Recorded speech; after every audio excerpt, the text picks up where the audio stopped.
Hello. Welcome to Sunday. We're in that interesting liminal space where Twitch says the ad is done, but Streamlabs says it has 40 seconds left. Today, we are continuing the Unplayed series. This game, Chrono Ark, obviously it says, Chrono Ark is a game that is still in development. We will continue to improve the game with future updates. Hi, Blurneko. I hope you are well. So yes, this is an early access game. I got it as part of the Luck of the Draw roguelike deck builder Humble Bundle that I got in May of 2023. So this one hasn't been sitting unplayed as long as many of the other games. This game has been in early access since 2019, it looks like. So, we're gonna check it out and see how it's going. Press any key to continue.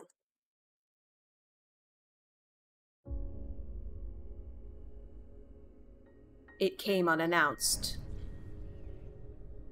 The land was overcome by an unknown darkness. The land became twisted, and everything came to life to attack humanity. Judging that humanity would be destroyed at this rate, scientists began working on a project to build an Ark as a safe haven for humanity.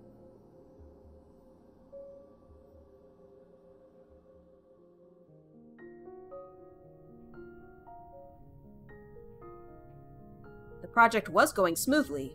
The last remnants of humanity gathered together, and the Ark project was a success.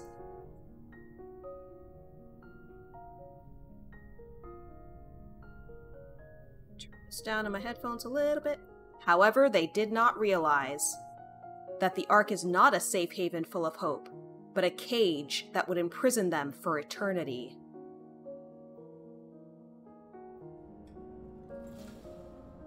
The people discovered only one thing. Activate the clock tower and the world will be restored.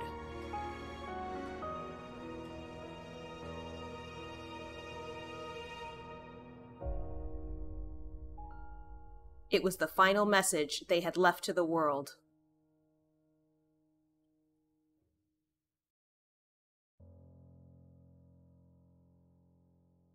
Alright, well, that music was pretty banger.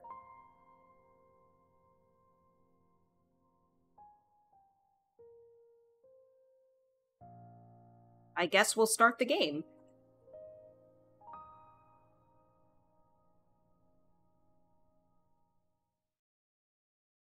Multiple save slots.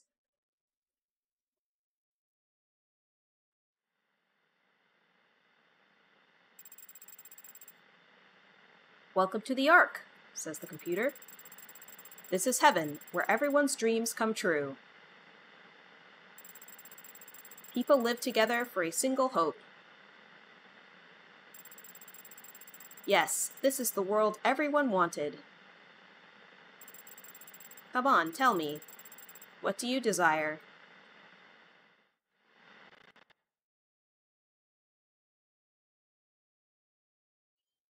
Evil AI, perhaps?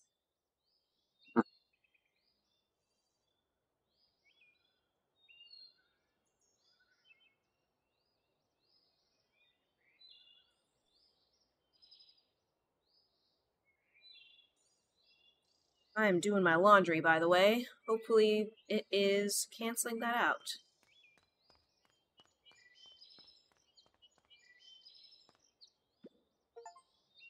Oh! Spacebar is jump. I just got an achievement for jump, the most important game element. That's how high I jump, by the way. Just trying to see if maybe I can interact with objects.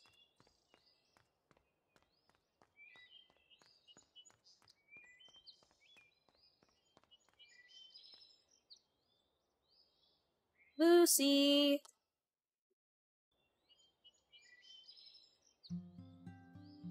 This way, Lucy. You're always too slow, kid. She's just a child. Don't be too hard on her. We need to go just a little further. Do you think you can make it? Yes, no problem. Don't push yourself too hard. You're the treasure of the investigation team after all. Haha.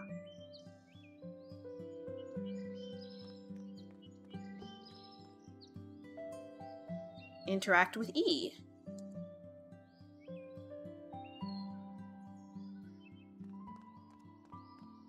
That looks like me. I'm not scared as long as everyone is with me.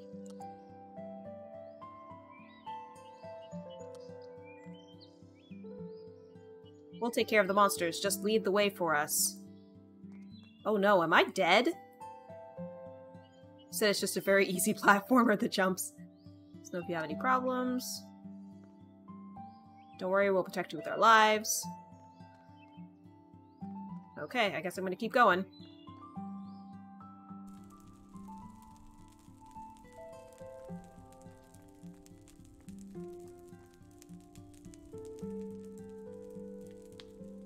Hey kid, try eating this. It's freshly cooked. Stay warm, Lucy. Wow, it's so warm. After collecting the last piece, we'll head to the clock tower.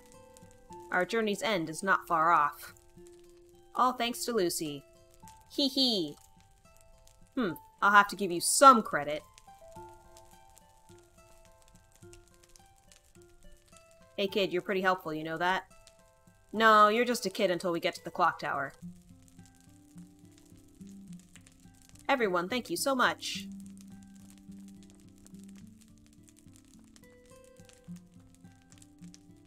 We're almost there. It's time to restore the world. So obviously these people are going on a quest. Be careful, don't put your guard down until this is over. So I'm wondering if all these people are gonna die because of me.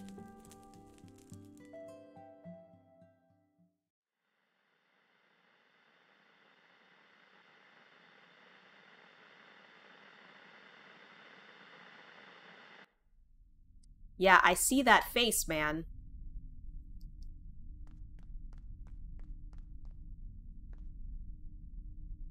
I was just a little careless. How could it end like this? Joey is no longer moving.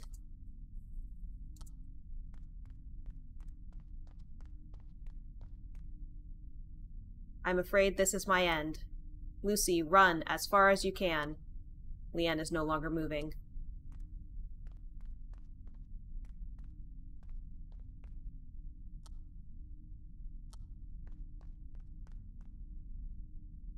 Ugh.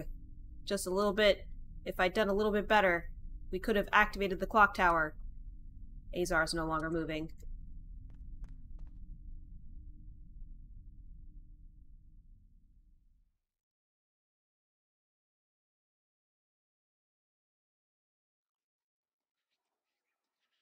No. How did this happen? Please, everybody wake up. I don't care what happens to the clock tower anymore. So please.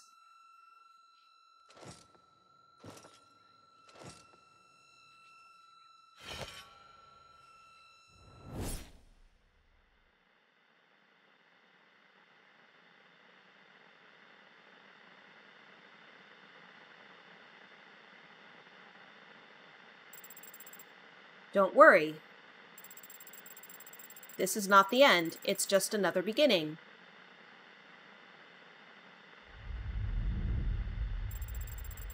Because you are the hero of this world.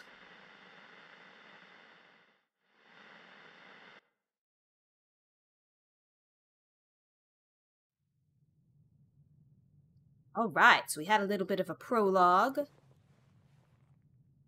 I guess she was dreaming, maybe remembering what happened.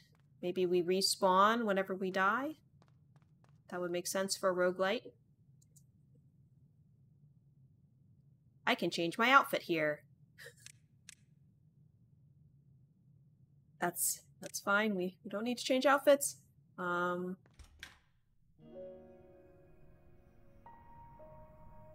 Okay, Azar's back alive, so good morning. Are you ready? Let's leave now. Wait a minute. Leanne notified the investigation team of your presence. Try talking to any investigators you want to recruit to our party. Everyone's fired up from the news of us finding a time shade. Okay. Lastly, are you really sure? About what? Despite what I said yesterday, there's no need for us to hurry. It's best to be thoroughly prepared. On that note, how about practicing the training grounds? Good choice. Let's go to the training grounds.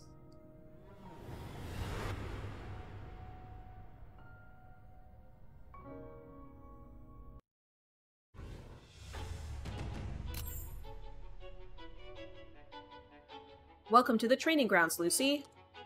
I'm your temporary instructor, the one and only Phoenix. I'll teach you everything step by step, so you better be grateful. Now, shall we learn about the basics of combat? Combat works by selecting a skill from your hand and selecting a target. Oh god, I'm sorry, I have to turn the music down a little bit more. It is very intense.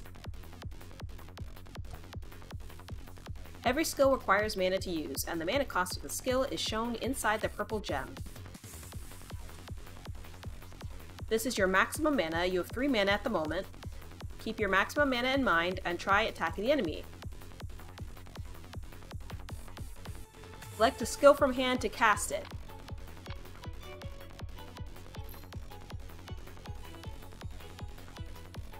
Select a target, and you can cancel with right-click.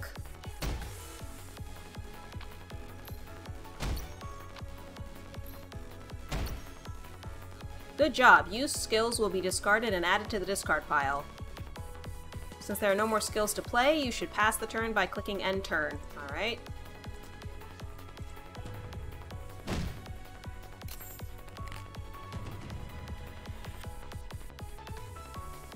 At the start of turn, you draw 2 skills and regain all of your mana. When there are no more skills in your deck, the discard pile is shuffled and added back to your deck. Since an ally is hurt, you should try using the basic heal skill to heal your ally.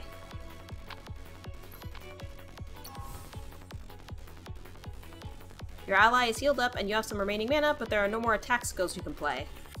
Casting another healing skill would be pretty useless here. In these situations, you should use the exchange feature. This lets you discard a skill from your hand to draw a skill from the deck.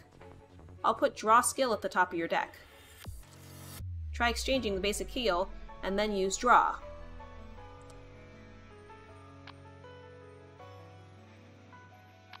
Okay, so I think I have to... Wait.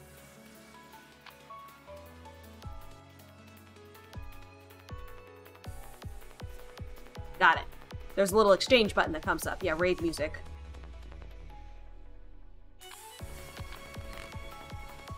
Oh, and you draw 3. Wow. Now look at the cost of the first basic attack. Weird, right? Why does this basic attack cost 2 when the other ones cost 1? This is because of overload. For every stack of overload on an ally, their skill costs are increased by 1 for that turn. The basic heal that you used overloaded your ally, which caused their skill costs to increase. I'll add a bunch of skills in your hand, so try casting them with overload in mind.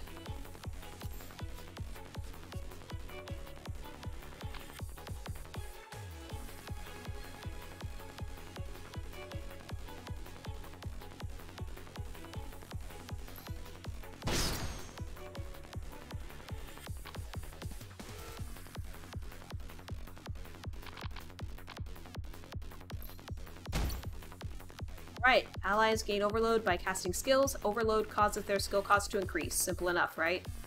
Overload stacks whenever you play a skill, and all overload is removed at the start of next turn. When you run out of mana too quickly? Don't worry, there are some skills that don't cause overload.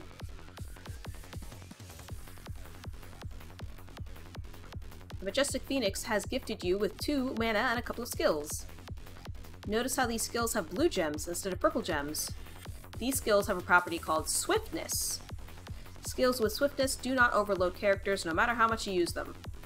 Try to use them for yourself. Some of these skills have special effects, so try reading them carefully.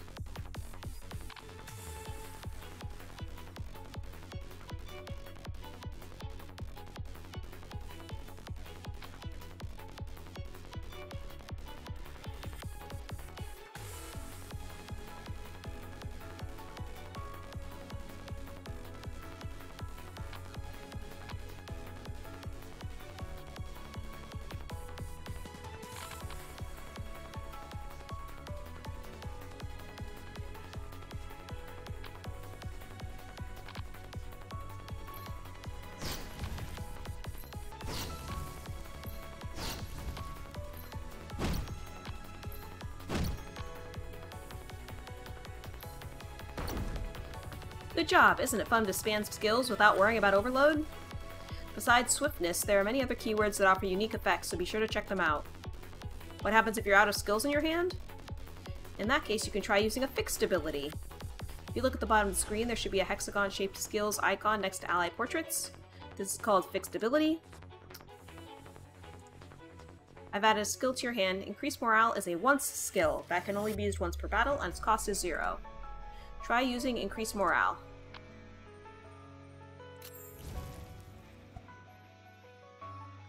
Now look at the fixed ability at the bottom. It's the same skill, but it costs 1 more, right? Try using increased morale in the fixed ability slot.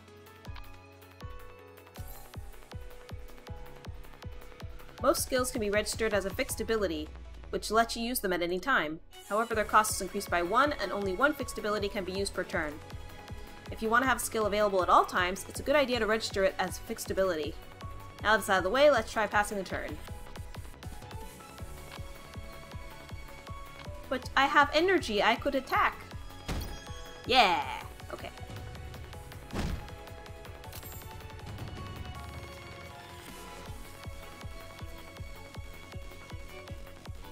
I'm sure you have a grasp on how to use your skills by now.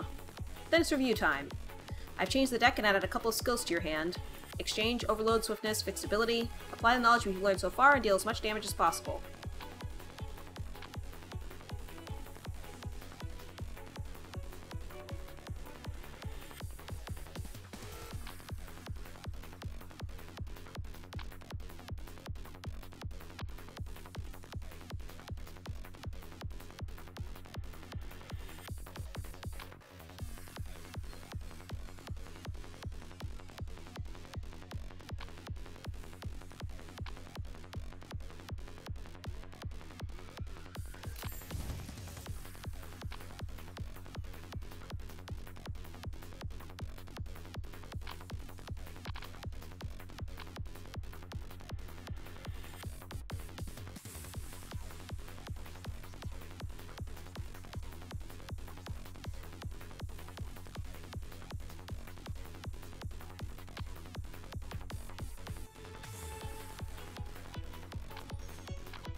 What I'm doing is I'm doing the illusion swords first, and then I'm going to use zoom, which should decrease their armor, and then do the illusion flash, which should do a lot.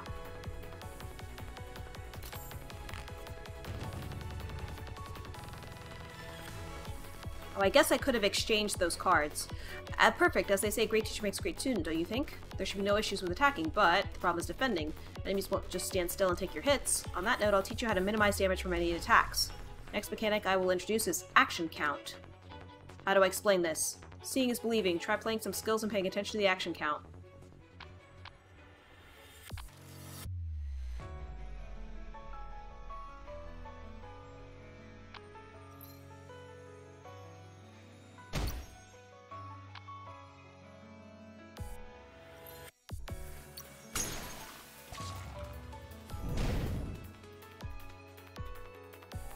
The enemy moved even though you didn't end your turn.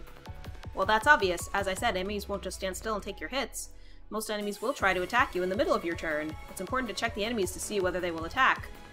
Action count decreased by 1 whenever you play a skill, and enemies act when their action count reaches 0. Makes sense? When you end your turn, all enemies with remaining action counts will act. Do you remember the swiftness keyword from earlier? Not only does swiftness prevent overload, it also prevents enemy action counts from going down. Okay, so swiftness is like freebies. Try it out for yourself. I've given you a area of effect heal skill, as well as an accelerate skill, so try healing your damaged party members.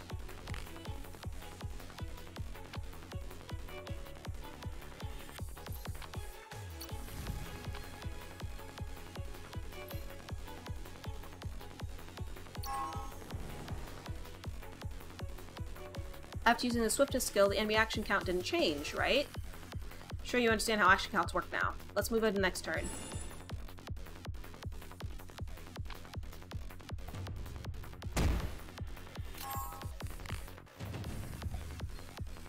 Take a look at your ally's health bar. It turned green by the amount of HP that was lost. This is called Healing Gauge. Try using Heal skill on any party member.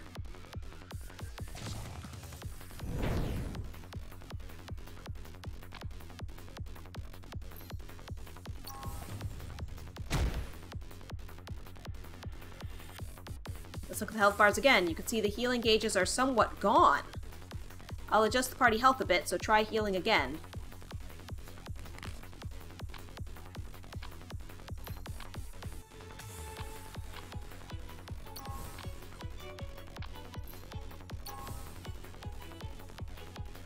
The party member with healing gauge received the full effect of health, while the party member with no healing gauge recovered only a little bit of health.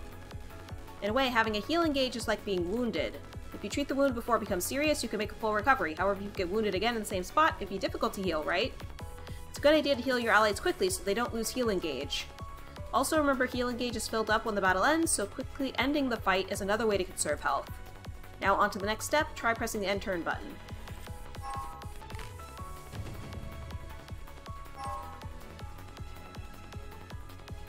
But hey, well, where are you going? Don't run away, I promise we're almost done. Now I'm going to teach you about pain damage. Pain damage is damage that cannot cut your healing gauge. I've given a pain debuff to a party member. Read the description of the debuff and try casting a skill. Receive 5 damage if you cast one of your skills.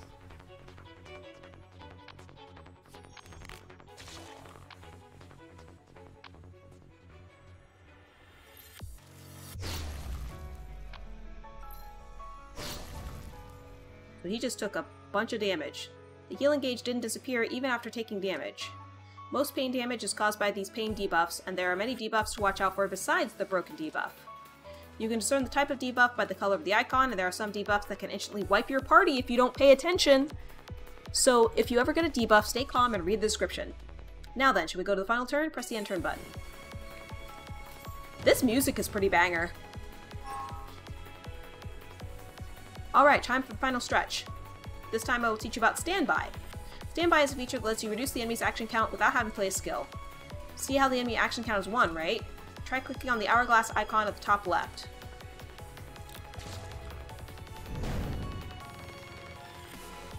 See that? By using Standby, you reduced everyone's action count by 1, and this caused the enemy action count to hit you 0. This may seem like a useless mechanic, but there are many applications. For example, you can create opportunities to heal in between enemy attacks. There will be situations where Standby will come in handy, so make sure to remember it.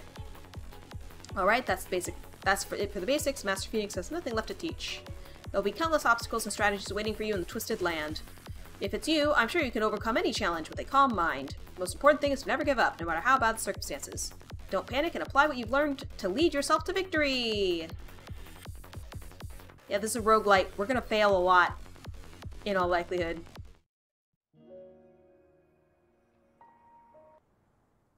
Okay, so I can recruit people.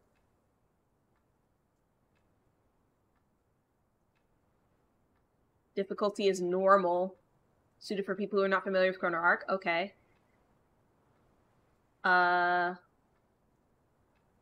So I'm guessing the plus sign are healers, swords are attackers, and shields are maybe tanks?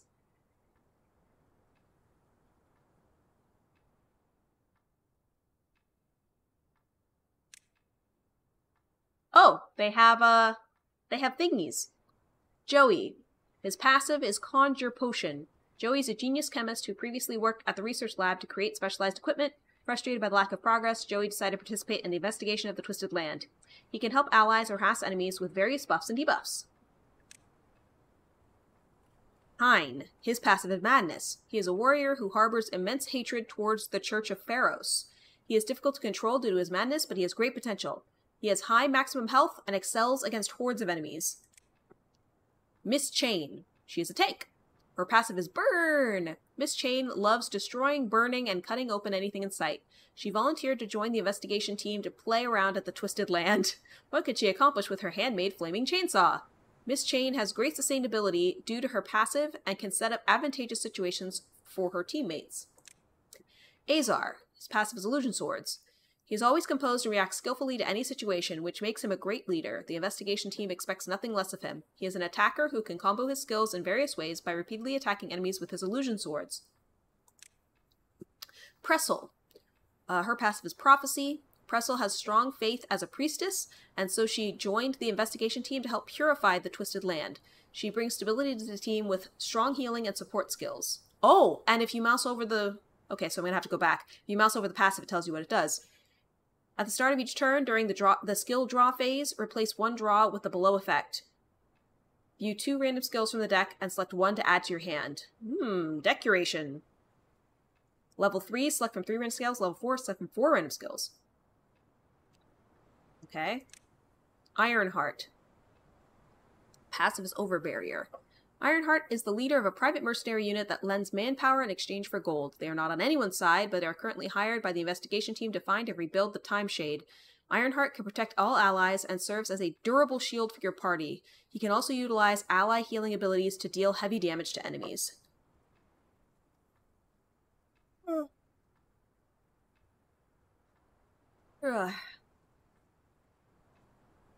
You know, I was actually assuming male because of the size, but they actually don't say. Ironheart is using they pronouns, so. Over barrier. All party members gain barrier equal to 66% of excess healing. Illusion swords.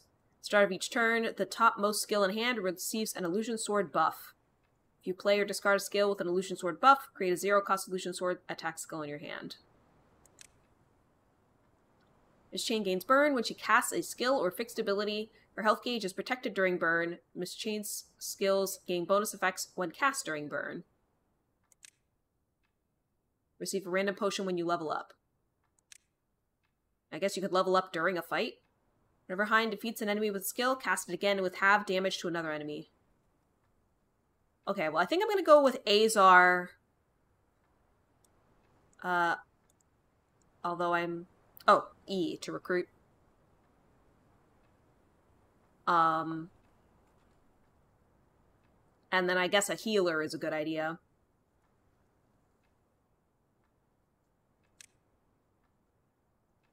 I'm gonna pick this girl, because that seems really good. That the fact that she can heal and curate the deck, that seems like it would be good. Yeah, it seems pretty interesting so far. How long have I been at this? Yeah, half an hour? I'm not bored yet. Okay, I have created a party. Can't go back.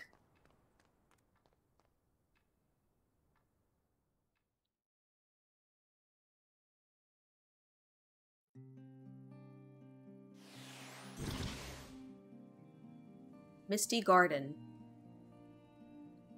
Dude, I love this music, though. I feel like the music's the best part of the game. Oh, hey! It's back where we started the game, where I was having the dream.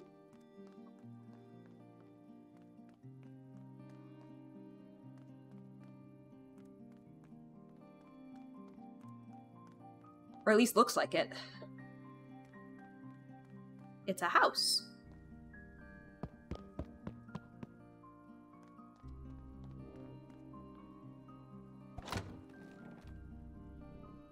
A longsword. Equipment. Attack power plus 10, critical chance plus 3%, accuracy plus 2%. I have no money, so I don't think I can get either one of these things. Equipment, attack power, healing, blah blah blah.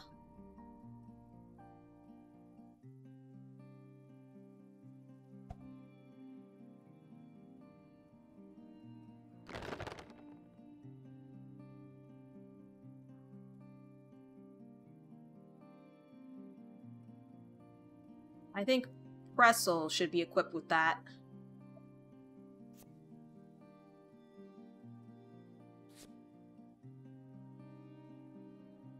So I equipped her with the Star Ring, because it'll help her healing power, and I want to protect my healer.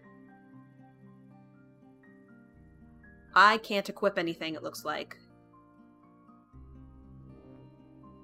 I have items that are consumable, so I can heal people in the field.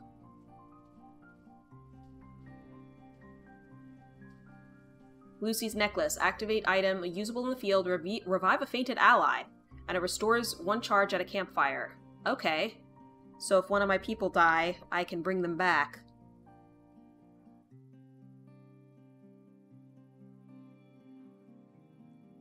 Alright.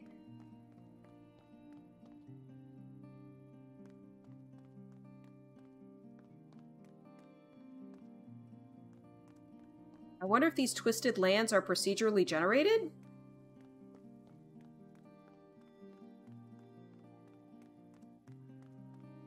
Oh, God!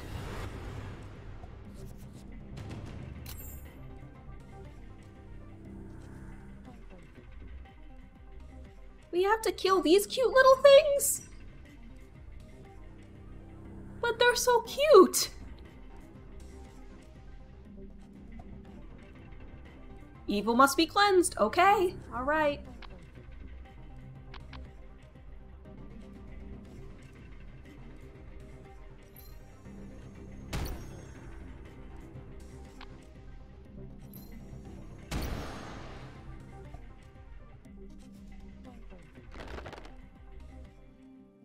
You can upgrade your character by using soul stones. Press tab to open the info window.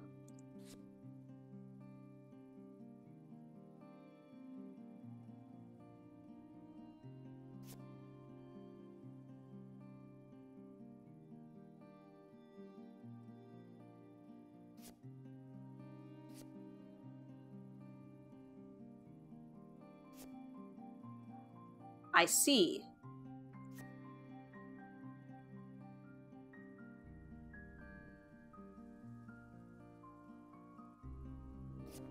Okay, so Lucy is gonna increase max mana or card draw, whereas this increases the stats. This is very interesting. Yeah, the poor hedgehogs, right?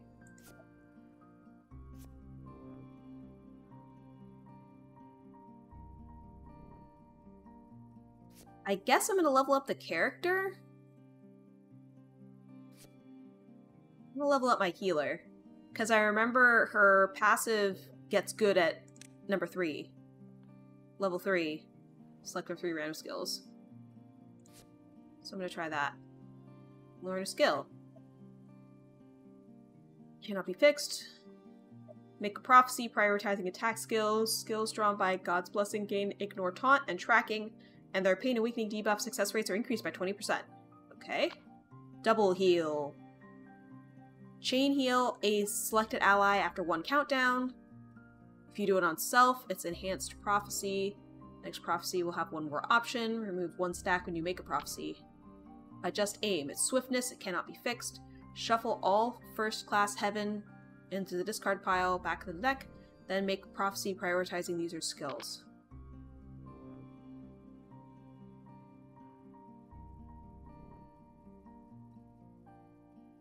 I'm gonna do that one. You can increase your maximum mana and add draw skills by spending soul stones. Maximum mana and draw skills enhance overall combat power. Okay. Cool to tell me that afterward. I mean, I did figure that out, but... Hi, Miss LeCaine. How's it going? Hurry up to where?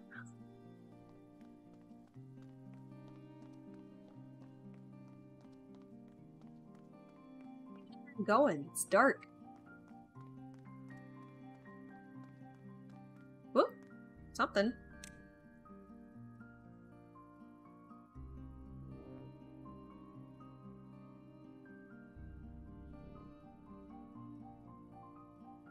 Select 1 ally's skill to upgrade. The skill owner loses 2 maximum health.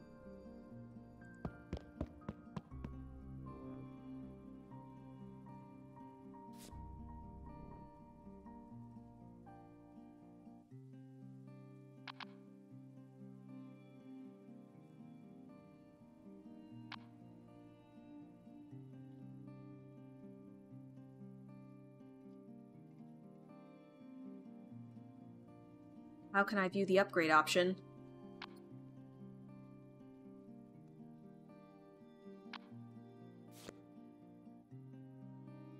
Oh, I choose the upgrade option.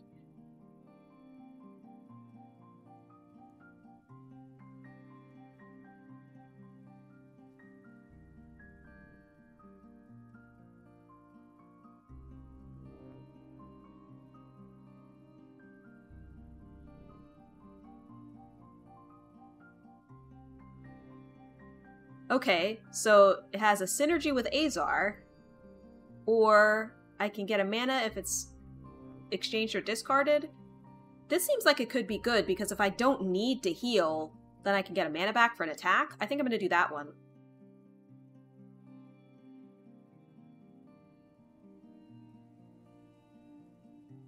Skill was upgraded. A strange smoke suddenly seeped out of the safe. I hurriedly blocked my mouth, but it was too late. Reduced the skill owner's maximum health by 2. Which was Pressel. Okay. We need to purify the evil. I know, ma'am. I know. I'm trying to figure out where to go.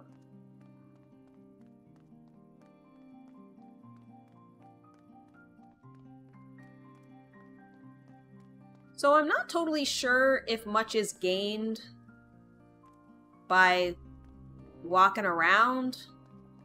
Like, I kind of enjoy Slay the Spire, you know, here's your path. There's no walking time. Oh, there's a boss protecting the gateway to the next stage. I found it. Confirm, I guess? I'm pretty sure I've explored quite well. Make sure to prepare before engaging in boss battles. Are you saying that I have not prepared? Offer your devotion to the Lord. I'll walk around a little more, but... Okay, here's another enemy. Russell is making a prophecy. Or this one. Alright, so our options. Gain swiftness and reduce its cost by 1 for this battle. Basic attack cannot be upgraded or downgraded. Add 2 illusion swords to your hand. Alright, well, I'm gonna swift the basic attack. Accelerate the basic attack.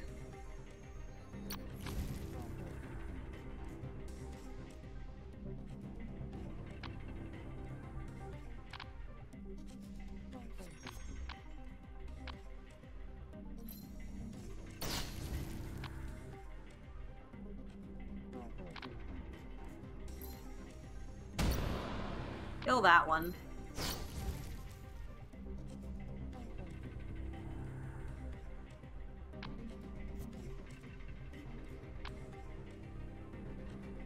Okay. Oh, I guess I can only do that once per turn. Alright, so I guess I end the turn.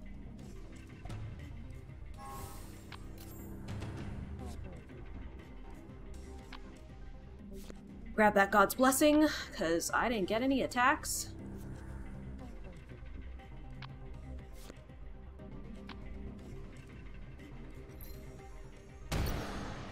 Dead. We did it! Ooh, we got a new equipment.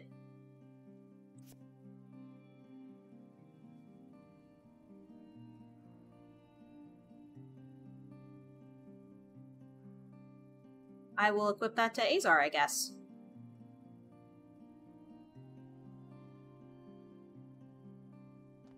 Ooh. Well, I guess I'll walk around a little bit more. See if maybe... Yeah, more experience. Anybody be leveled up? I can level someone up.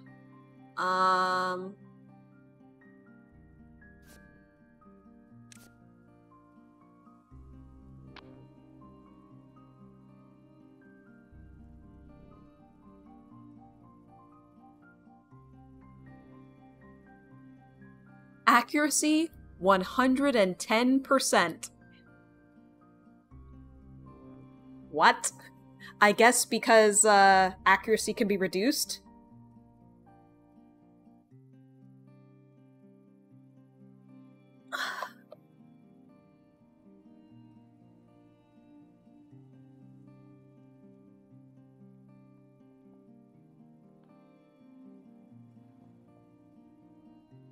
I mean, that just seems fun. I'm gonna get that. So now she's at level 3, so she has her extra card scrying at the beginning. The next upgrade I'll probably do is like card draw. Hi, Super Base. You had to crash course people in a dungeon really quick? Let me know what you want to know. We're doing stuff. Let's see. Have we explored everything now? Might be time to take on a boss. Have I gone down here? There's nothing on there. Okay. Yeah, this is a roguelike deck builder RPG. We already went in here. Won't let us back in. Looking around, making sure we got everything before we take on the boss. It was a DLC dungeon, so intended for experienced players, but fortunately they got the normal versus hard balance mostly right. That's good. Need to activate the clock. Dude, I know! Oh! Press M to open the map. Look for exclamation points to mark points of interest. Fast travel to a blinking area by clicking on it. Oh, that's helpful, thank you. An old pile of skeletons.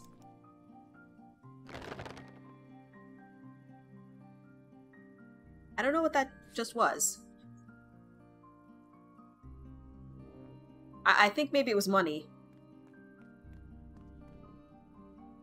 The mostly belongs to boss 4 being way too hard for a normal and boss 5 being absolutely free on normal. Oh, weird. Oh, here's something else.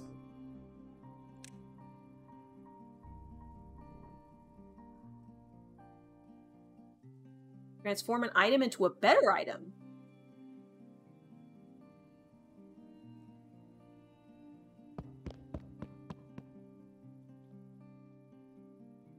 Strange pot. It's impossible to see what's inside. Seems like I could put an item inside. Potion key relic. I guess I'll place the key?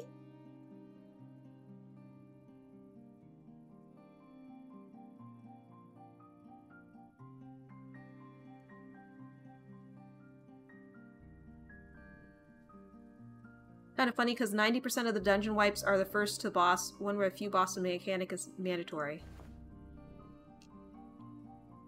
Okay. Fog Totem. When Black Fog arrives, restore all allies healing gauge, and all allies gain healing gauge protection. That seems like it could be good. Battle Flag. At the start of battle, apply cost reduced by 1 to all fixed abilities for 1 use. Meh. Revolver Cylinder. Add an additional attack and counterattack damage is increased. Additional attack and counterattack damage is increased by 3. Okay, so definitely this one. Awesome. So that just is a thing, like this one. It's just there. Seems like it cannot be used anymore. Battle Flag seems nice to get set up quicker. Yeah, I don't have, I do not have active attacks. I'm glad that they were like, hey, the map, because they're like, okay, clearly this girl is just wandering around randomly and does not see the map in the upper right corner.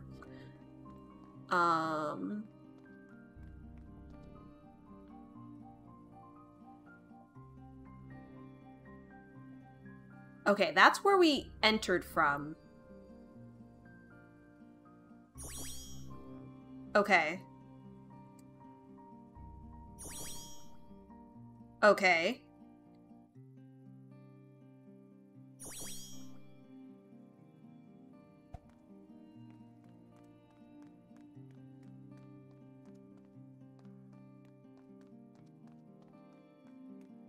I don't know, it kind of seems like we've pretty well explored everything at this juncture. We already got that.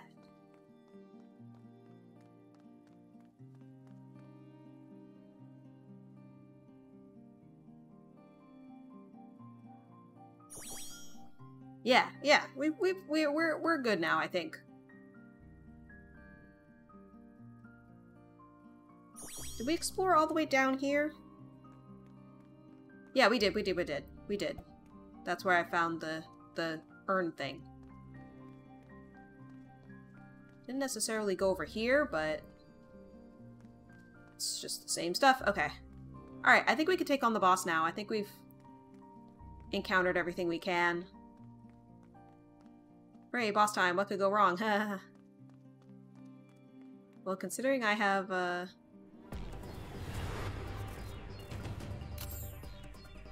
See, now I get to choose between 3 things instead of 2.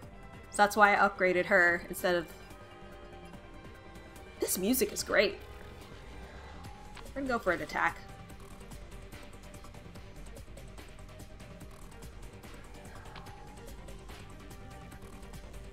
Best part of the dungeon occurred hilariously on boss 4. Oh, really?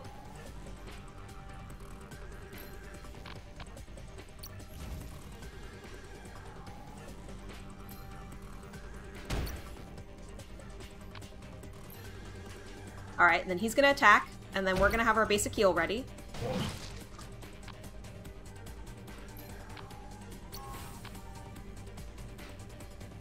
And then we're gonna end the turn.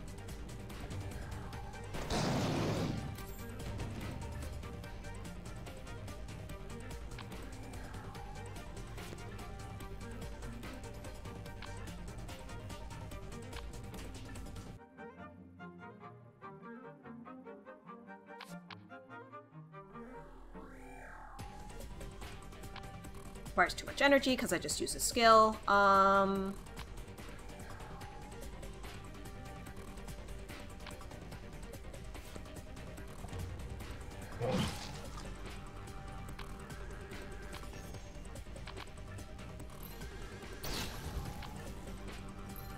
So the blue ones don't tick up their action count, but the purple ones do. Hello, Devil Cry! Super Base says, so prior to boss 4, there were these blood ghosts. They have a shield. Someone had to sack health on the altar to remove their shields. So they have you fight these guys a few times. You guessed it, the boss will have these guys with her. Ah.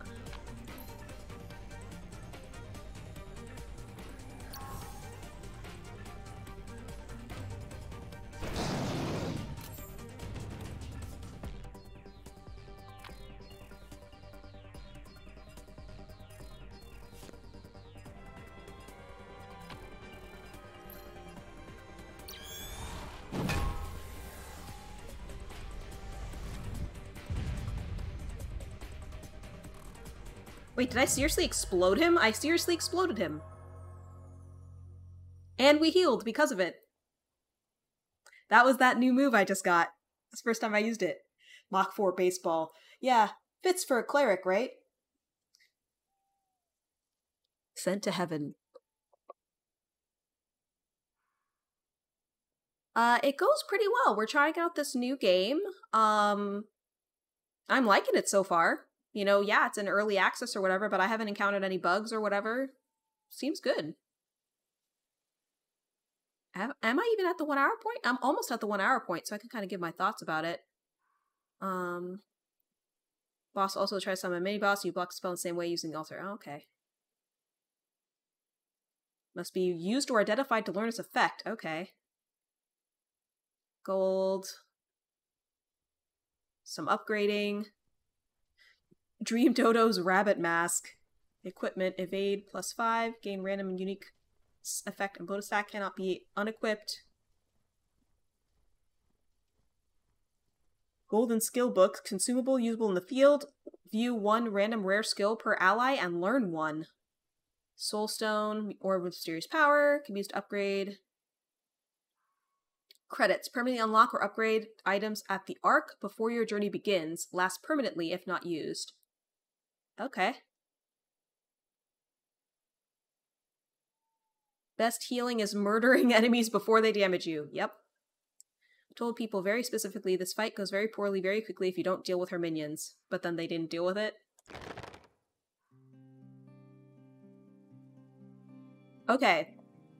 So I will say... they opt to ignore the minions. Oh no. One guy gets absolutely exploded. I do the altar, clear the minion with your ult, and people learn very quickly and dealt with it from there on. Yeah, so this game, it is a roguelike deck builder. You have party members. The main character is Lucy, and she is able to accelerate, which basically means that it doesn't tick up the action points of the enemy, or tick down. It's like a countdown before they do stuff. You can choose your party members. These happen to be the ones I chose. I only had these 2 slots. I assume I unlock more slots later. There's equipment, just like any RPG. It has really good music. So far, I haven't had too much trouble with the mechanics. Like, there was a really good, thorough tutorial that explained how everything worked. Yeah, I'm liking it so far. So, yeah, I think I would recommend this game. I'm gonna keep playing it. I'm looking at the store page. Yeah, it's $20. I might wait for it to go on sale. I personally got it from a Humble Bundle. But I think what I'm gonna do now... Okay, you can forfeit the run if you want. Is I am going to take a quick break, change my laundry out, and BRB in about 5 minutes. And we will go on to the next level. Superbase says, Banner and Blood would be a good game for you to compare it to. I have never played Banner and Blood? Do you mean Banner of Ruin? The one with the animals?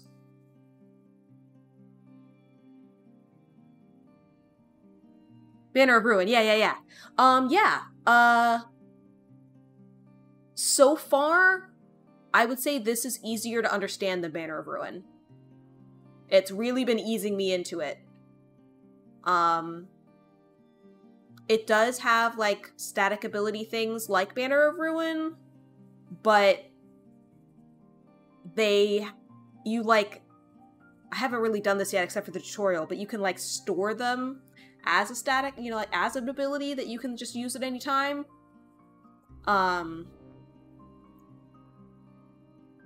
Instead of a Slay the Spire, like, you know, encountering events or whatever, you are free to move about the map. So you could choose to try to avoid everything if you want and just go straight for the boss, so it gives you a little bit more freedom. That also means it's less linear, so a bit more time wandering around like, did I get everything? But yeah, I think I like this game. I'd say so far, it seems like it has less of a learning curve. Like, I'm feeling more confident earlier on than I did with Banner of Ruin. But I also like Banner of Ruin, and I have played it a couple of times since my initial stream of that, so.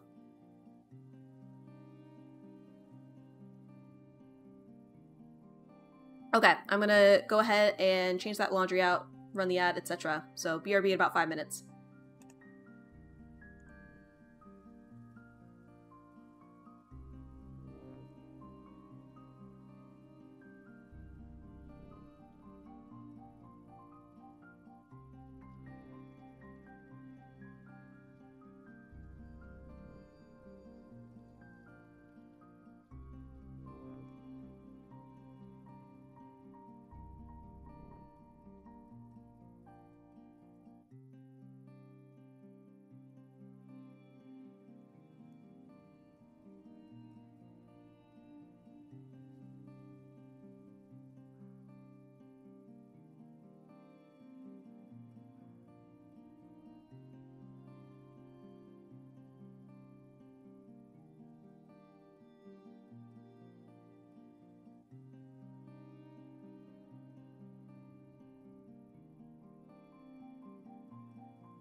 Okay, we are back. So I guess now we're going to proceed to the next area.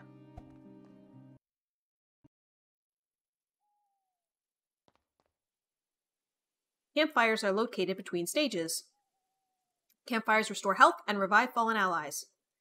You can consume items differently inside a campfire. For example, bread will heal all allies instead of just one.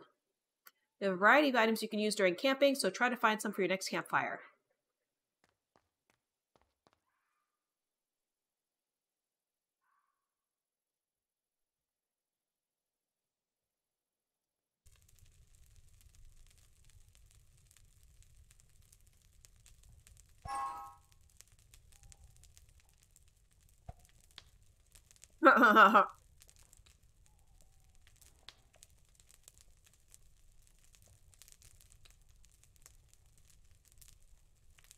We can recruit a new investigator.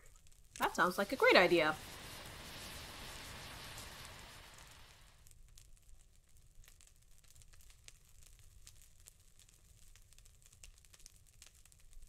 So we already have an attacker and a healer. I'm guessing now we should get a tank.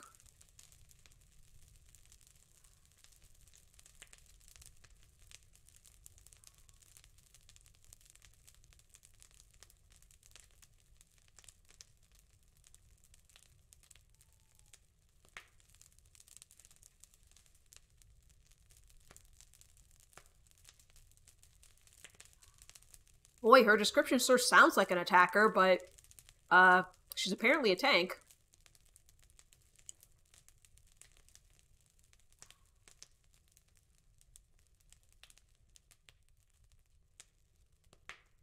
She has sustain.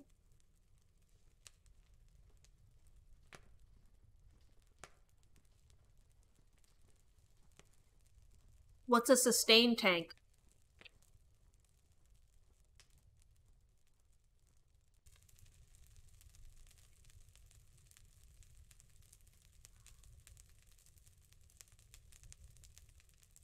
Your ability to keep yourself going, healing, for example.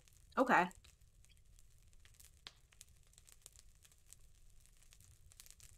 Well, I was wanting to learn more about passive abilities, so maybe I should pick her.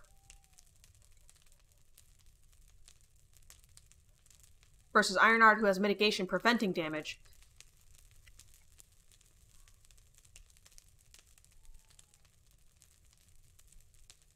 I'm gonna grab this one, I think, just for trying to figure out how to use passives more.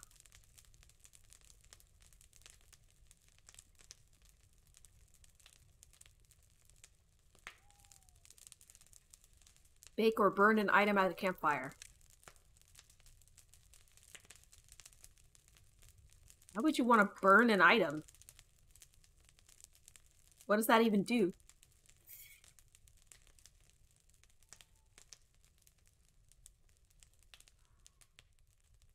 Create a new item by reforging 2 items. Can increase the item's tier.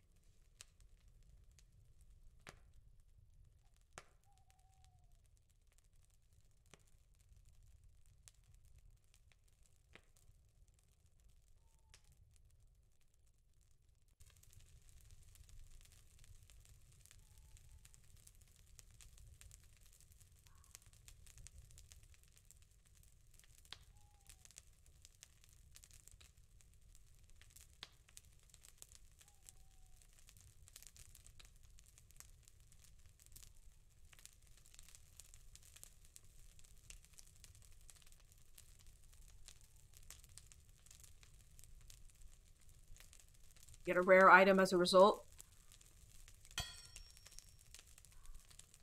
Seems pretty good.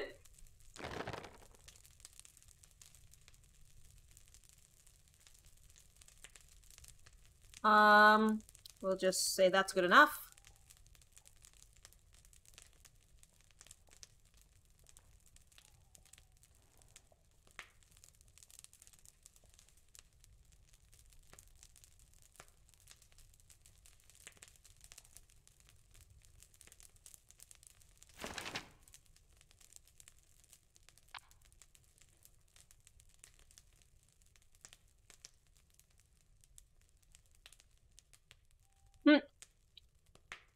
I wonder what it means to be at death's door.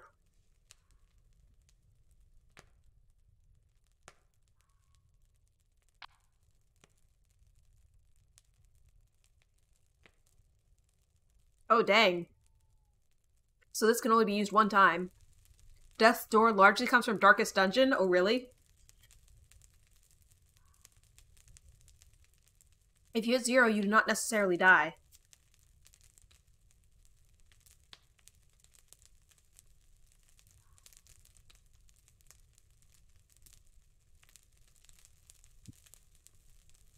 Instead, you are placed on death's door.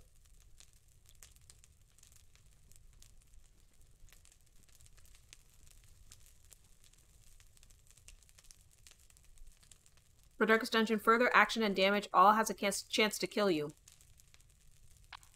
I think I'm gonna get this one. I don't think I have enough zero-cost skills to... Well... That could be good in a long fight. Like, I could try to build around this, but right now, I don't have too many things that are zero cost. If you can heal the person up, you get them off death's door. Okay.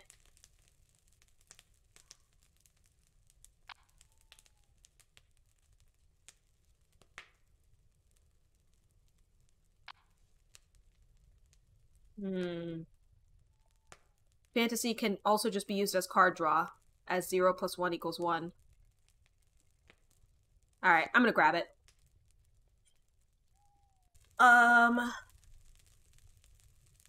I think that's probably all I need, because we're all at full health. So... I guess I could also use the scroll. It's money and bread. Cool. Alright.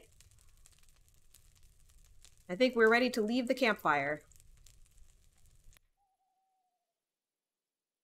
And now she's in my party! Yay! Oh, we should, Do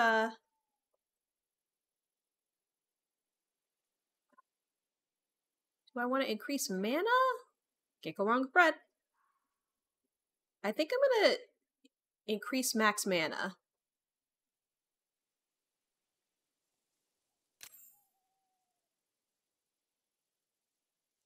Because that'll make it so that if she does her draw thing into the big attack, she can still play it. Okay. You can save and quit by using the book. Activate a relic's power by placing it on the display stand.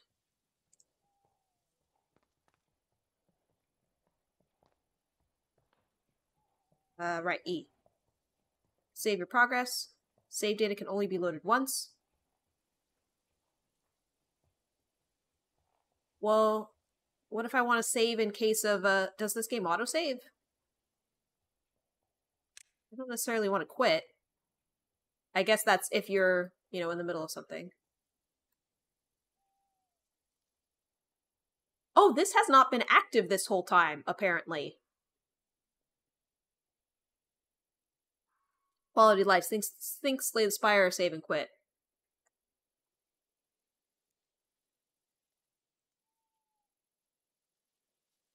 Item. Okay. Cool. So this was apparently not active this whole time. But now it will be.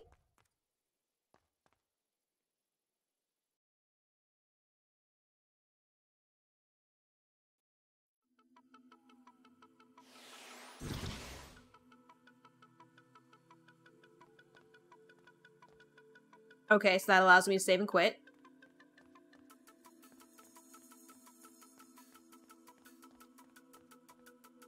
At the risk of opening Pandora's box, Slay the Spire can very easily cheesed. Oh yeah, I know, because it'll go back to the beginning of the fight. Fountain of Wishes! You are not yet capable of handling the power of wishes. Right now I can only grant you very weak wishes. Enter Bloody Park in the previous playthrough to prove your strength. Alright, I'll get a key. As the wish comes true, the light disappears from the fountain, the whispering voice can no longer be heard. That's fine. A key is still good. Oh, here comes a fight!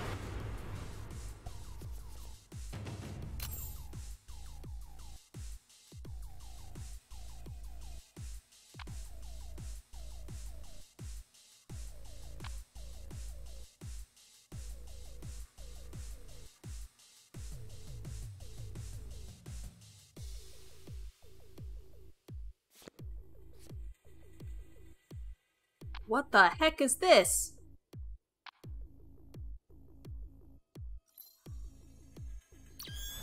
We're just gonna kill that guy. That seems good. I guess this is a debuff. It's not letting me see the bottommost thing.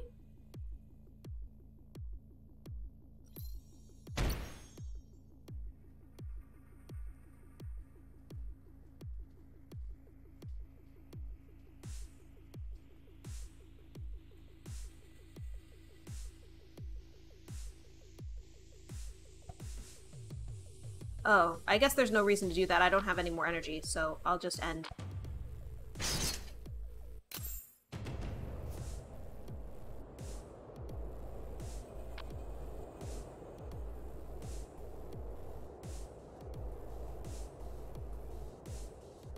Zoom.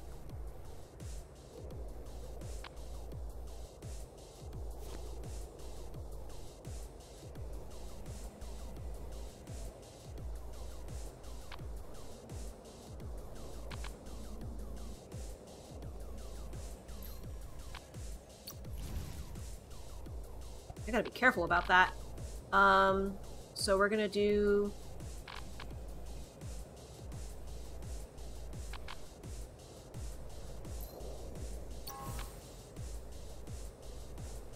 Okay, so it does seem to move up.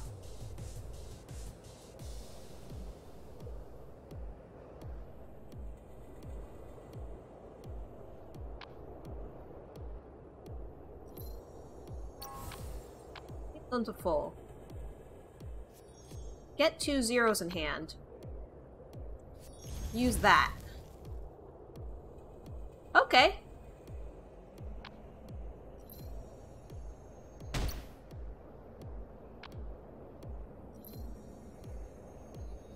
Okay, so you can put it on anybody you want.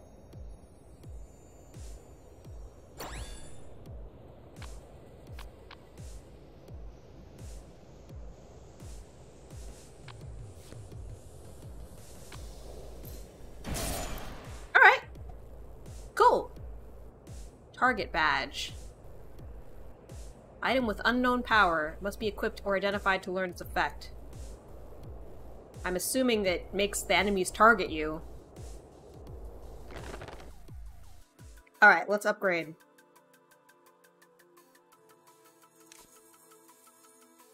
Learn a skill. Draw 2 skills. If there are no skills in hand, draw 3 skills. Continuous draw, draw a skill. Draw 1 additional skill for 2 turns, for 3 turns total. Divine Revelation. View 4 skills in the deck, and select 2 to add to your hand. Activate Prophecy bonus on drawn skills. Yeah. Hello, Rural. I am liking it so far. I am still on my first playthrough. I beat my first boss.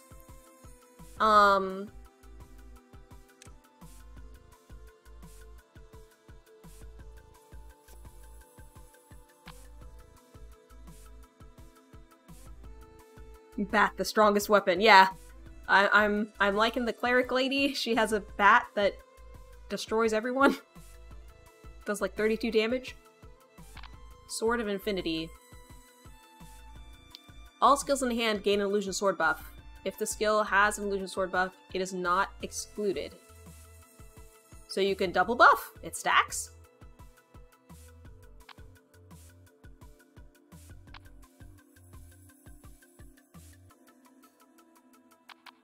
I think I'm going to do this one, because I want more zero costs in hand. This is your favorite deck builder? It seems pretty cool so far.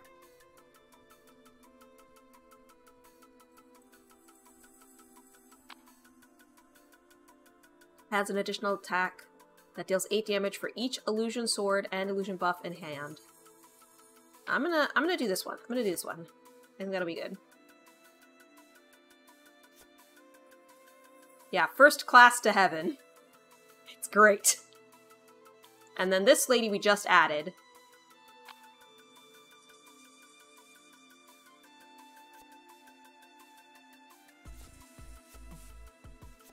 Right. The wording on things is often bad though, like Sword of Infinity. Isn't excluded means once doesn't apply if it has the buff? I don't know. I guess we'll find out. An old wooden box. So far, I haven't figured out how to spend money. I'm assuming there will be a store at some point.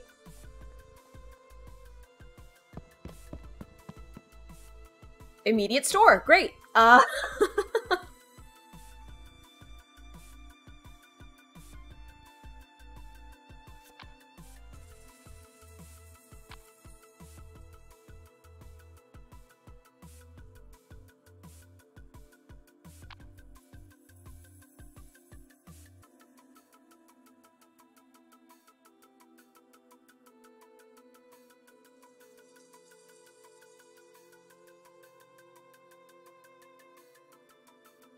Usable in the field, can be used on support characters. View all class skills of a selected ally and learn one.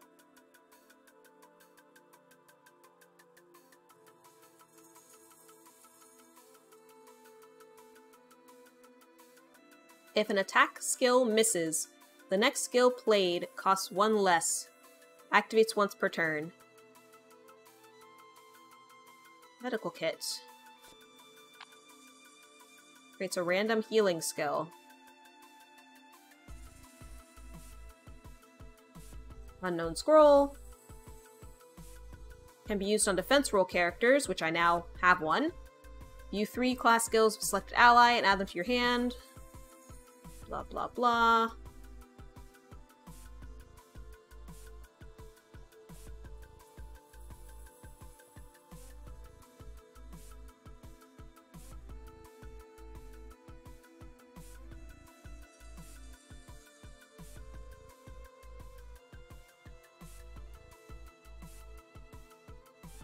I'm kind of inclined to get the relic. But I know that it won't go into effect until after the next boss.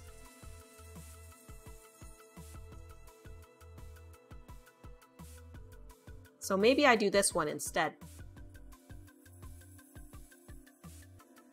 I think I'm gonna grab this.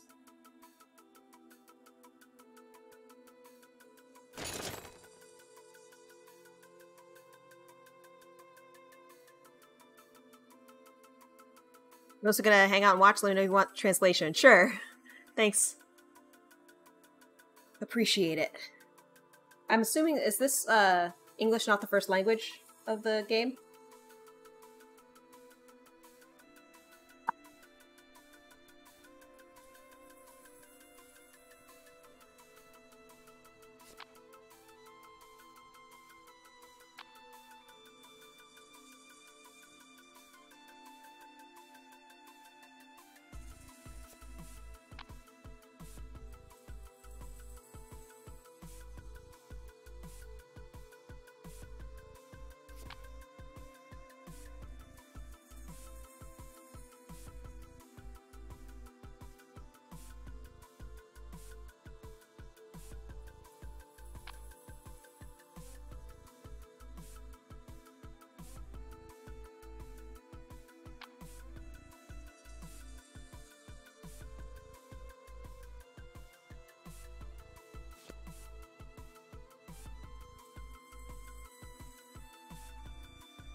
That too.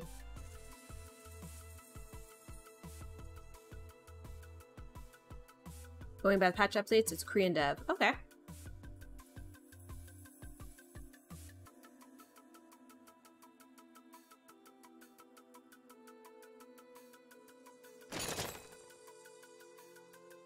Alright, let's see what we get.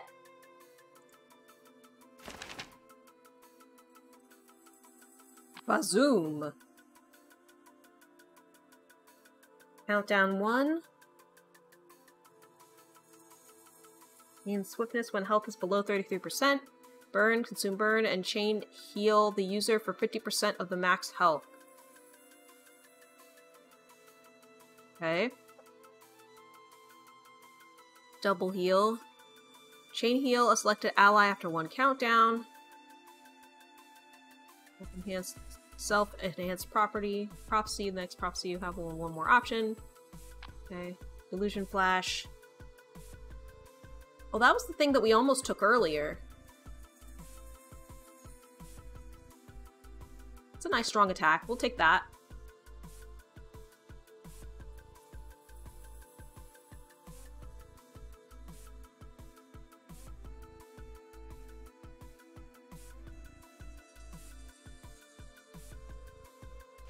She's got the ring on, so...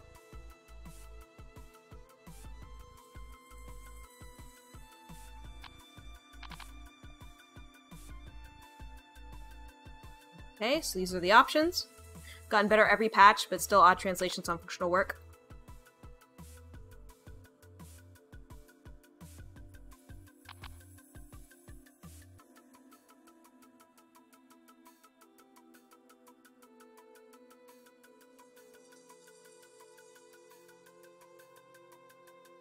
That seems like it could be nice. Area of effect healing.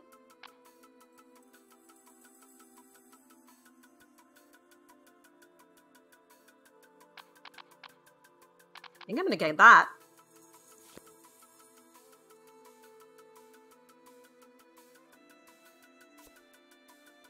And I'm gonna put the medical kit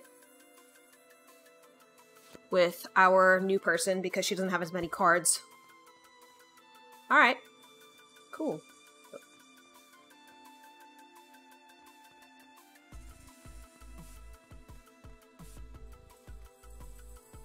Here comes a fight.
Seems good.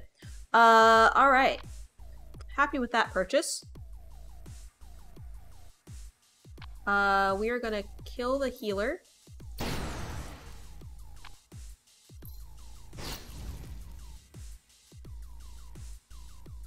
Can I tell who she's targeting? You. Okay. So we're gonna protect you.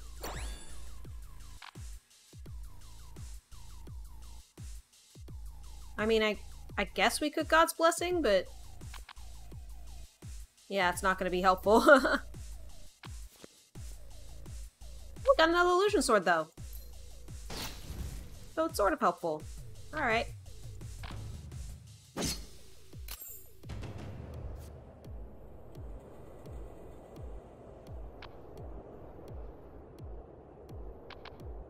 We just go for basic attacks at this point.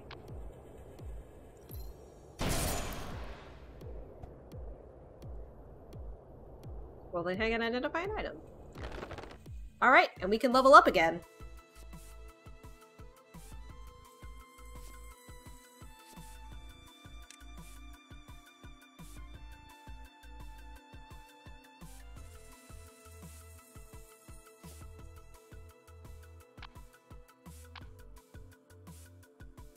Target takes pain damage equal to 25% of max health. You 3 of the target skills.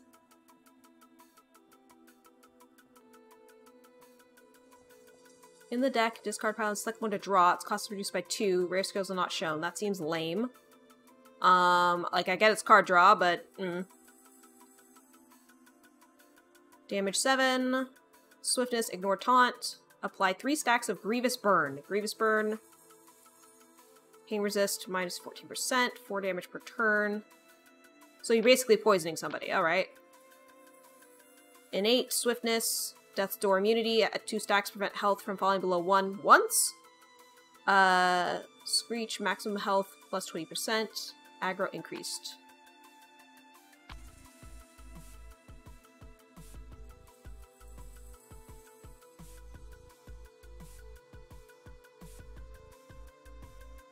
Okay. That seems like it's good. Her skills build up her burn, and that's an innate skill, which I assume starts an opening hand. Like, that seems like it'd be pretty good. And I can level her up to level 3 immediately, so it gets better. Fire Ground. User receives a buff that reduces damage from the next attack to 1. Flame Barrier. When attacked, this buff is removed and applies Grievous Burn to the attacker. Heal, engage, protection, some skills are enhanced. I like Flame Barrier. Flame Barrier is great in Slay the Spire.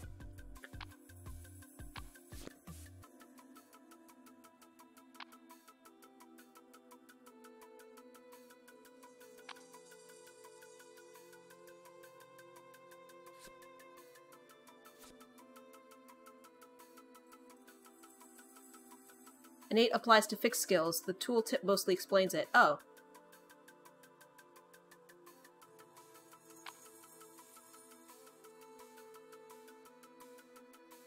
It can be used regardless of another character casting their fixed ability. Oh, okay.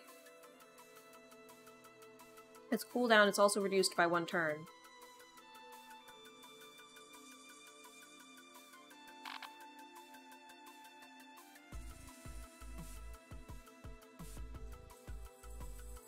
I think I'll leave it for now. I haven't used fixed abilities at all yet. I haven't really needed to.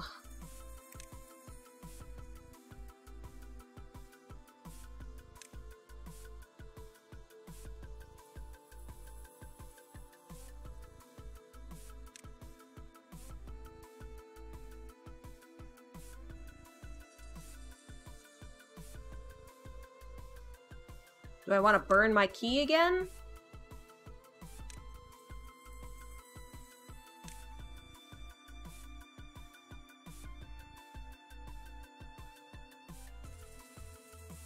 I guess I can burn my key again.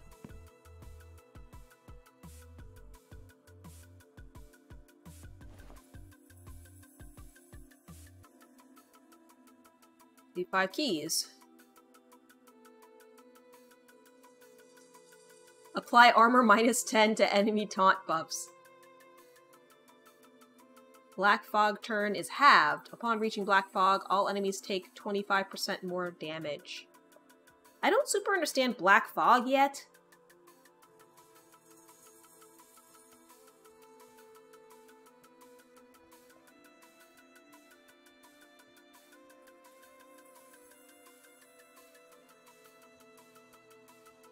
So far, keys have not done anything for me. I have just switched them all out, so I'm leaning toward Dark Flag.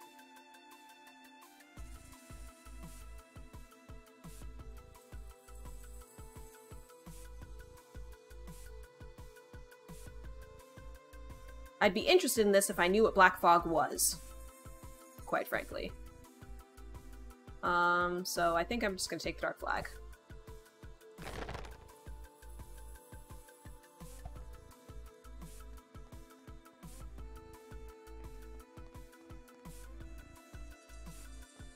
Black Fog is the turn limit at the top of fights. I didn't even realize there was a turn limit. I've been killing everybody too fast. Oh, right. I've been here before.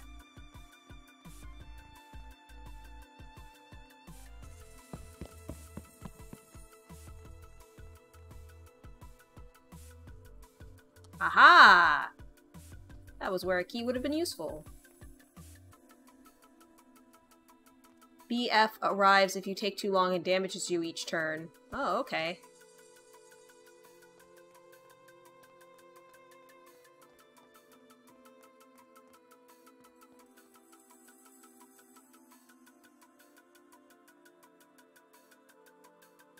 Well, I don't have enough gold to purchase a key. I have to choose.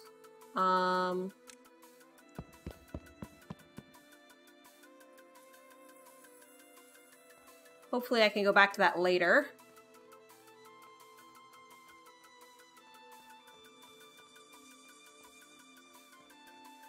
After farming some more gold.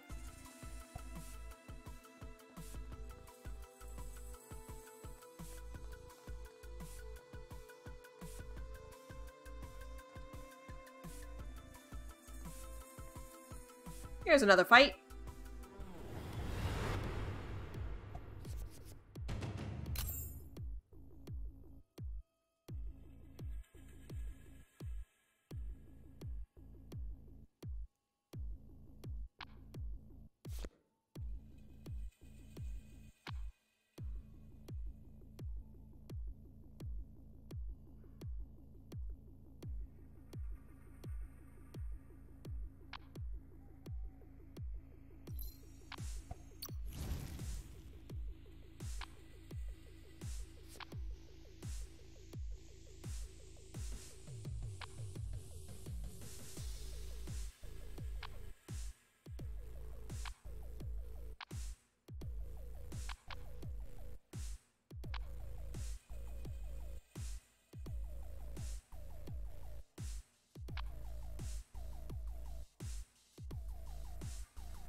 Once it sets in, you lose the ability to heal and you take increasing damage every turn. It's to prevent HP farming.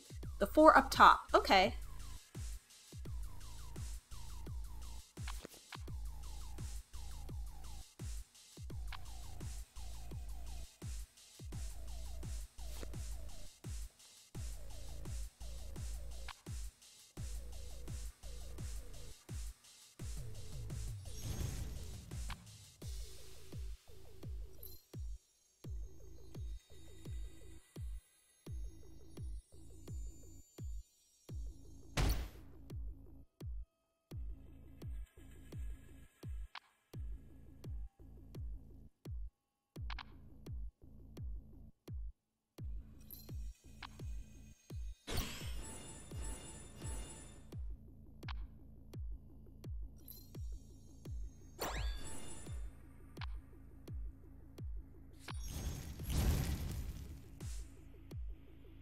Seems like it did okay.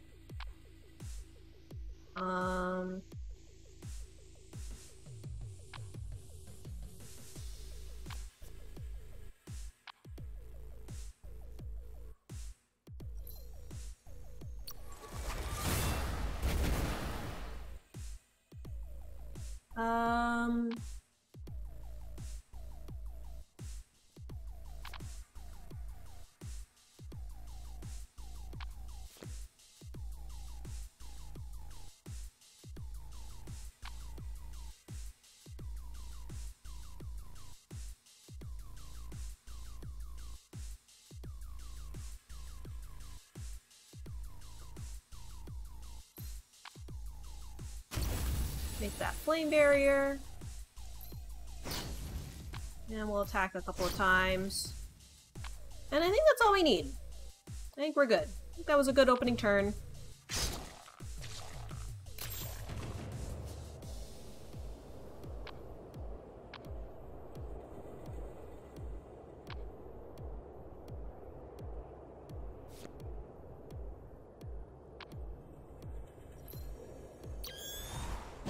Oh.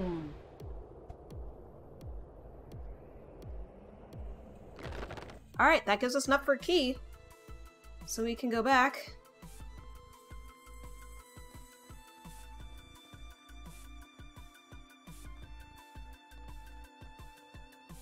And go buy a key.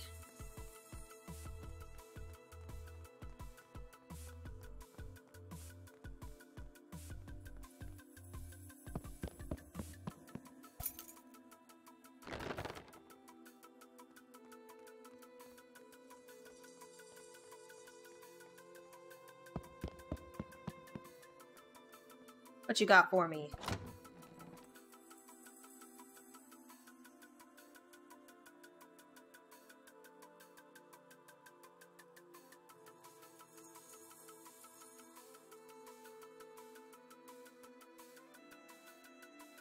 feel like I should get the steel shield for Miss Chain. Oh, but critical chance is minus 6%?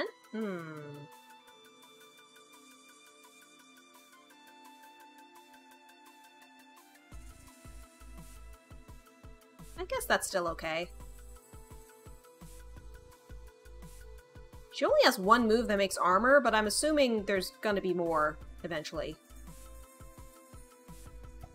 Plus, she doesn't have any equipment yet. I don't want her to feel left out.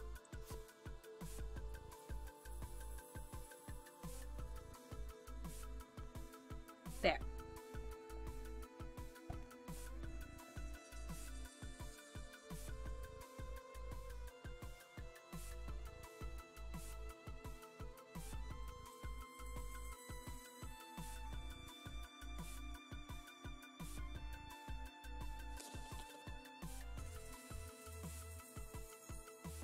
Huh. Okay. I don't know why you would need to be speedier. I haven't gone this way yet. Oh, that's the boss? That looks like the boss, so we won't do that yet.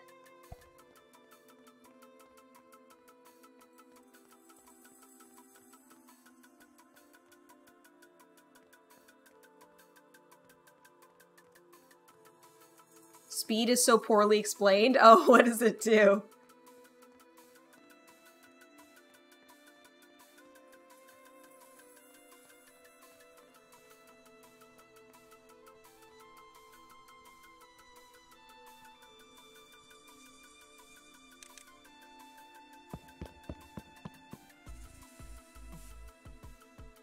What does golden bread do? I want to see what golden bread is. Ooh, cures faint status. Nice. Speed is Lucy stat. If it's on any equipment, I think Rapier has it, it adjusts her.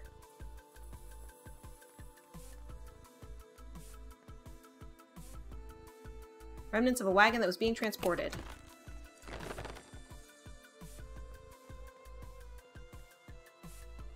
Well, I guess that's everything we can do. So I suppose it is time to take on the boss.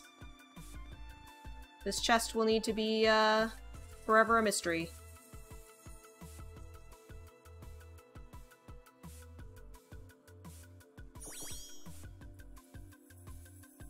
Yeah, because I don't have enough money to do that.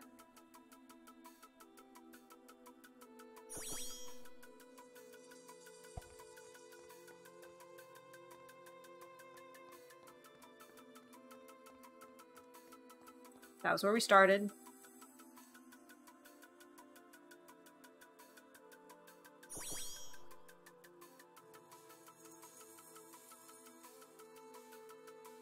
Positive speed makes enemies take longer to act.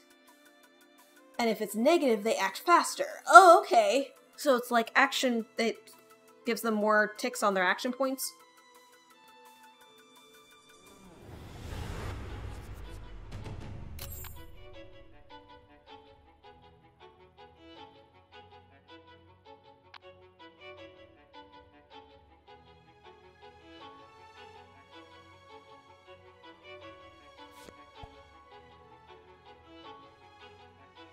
Let's see what you've got, child. Your friends will perish by your own choices. What the heck was that? Crucifying curse. Horrendous pain. It remains— oh! Oh, so you have to choose who gets hurt. Oh, that's terrible. Okay. Gonna do a divine revelation.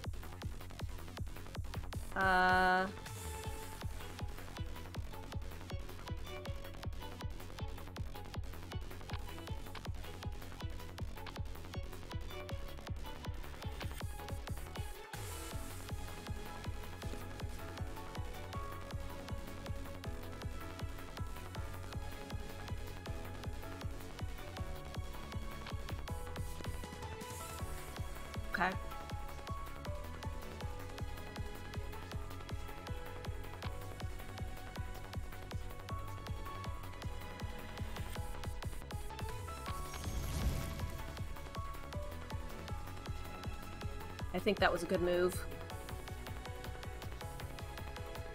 Oh! That discarded the curse, too! Nice!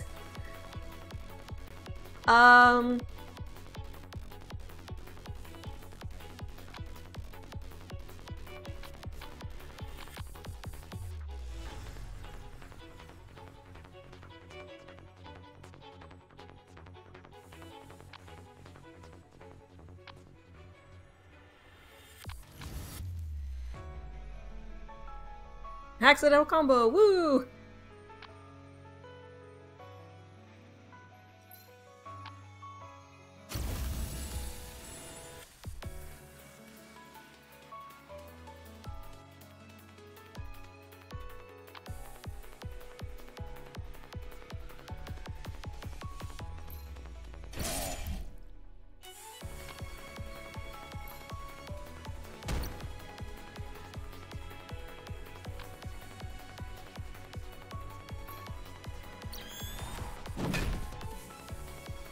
Okay.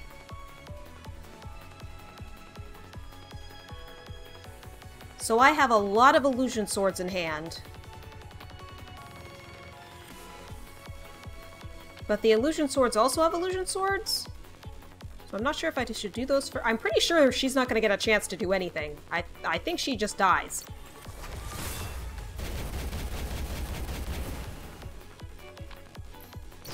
She doesn't die from that attack, but she's dead from the illusion sword follow-up. Dear lord.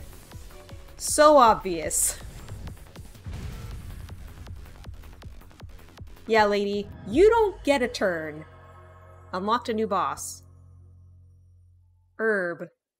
Gold. Soulstone. Bottle of poison. Skill book.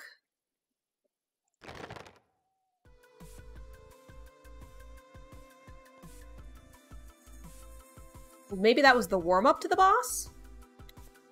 Let's look at these soul stones.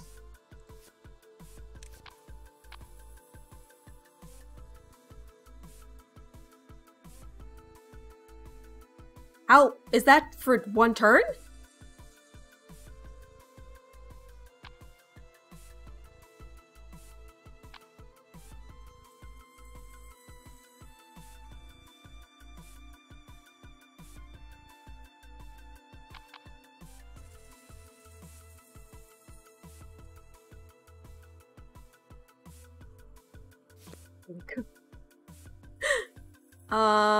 Okay. How many orbs? I have 5 soulstone orbs? I've got a pretty stellar draft already, which is usually mean.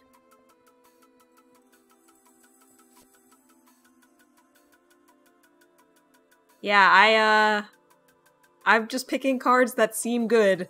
And I guess they're like, oh, it's a new player, here, we're gonna...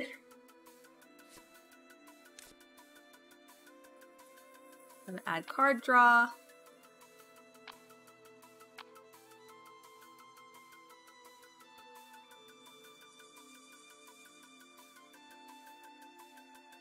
That's interesting.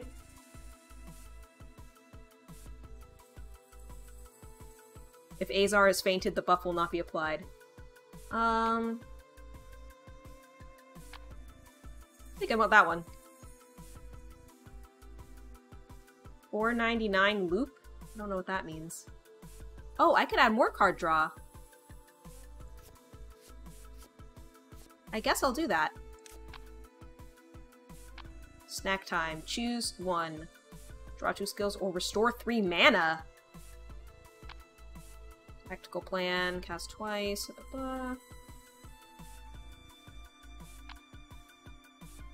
I really like modal, so we're gonna do that.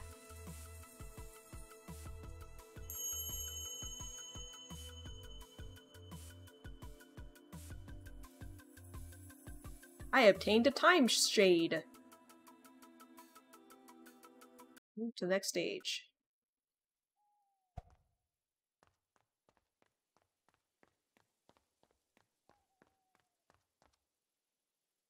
It's campfire time!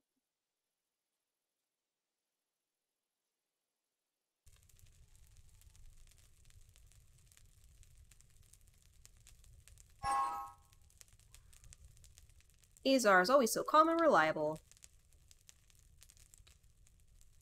An option in the options to turn on card percentages, which you always recommend.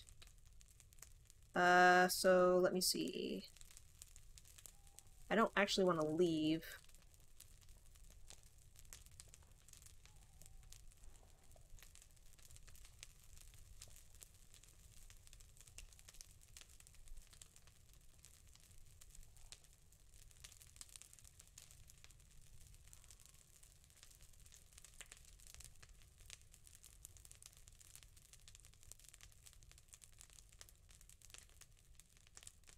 You can obtain tokens of friendship by gifting items. Select an item to gift. I have nothing. Alright.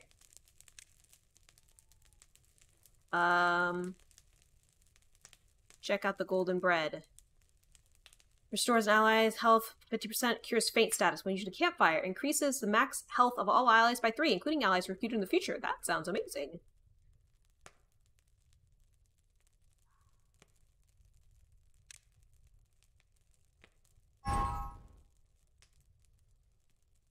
Cool.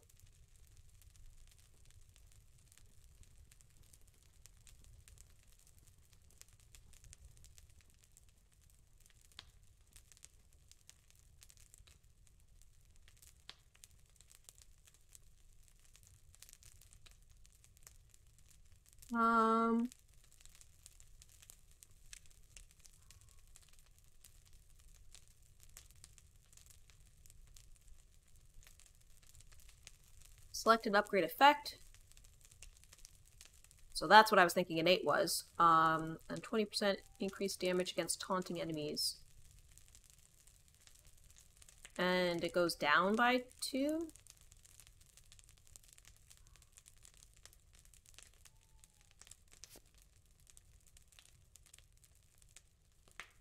Offhand when a battle starts. Oh, requires a card that costs 2 or less. Ah, okay.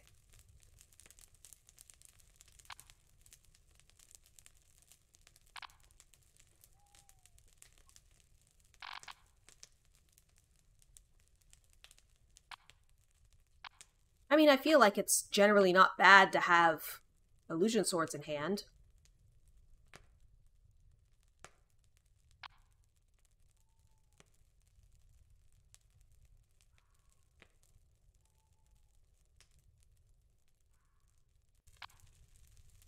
I guess I'll do that.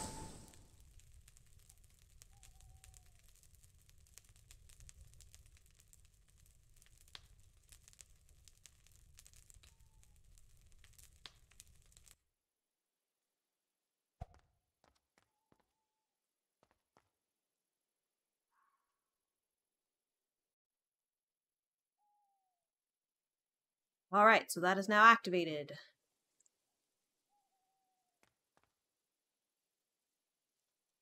There's a fundraiser! Wait, what?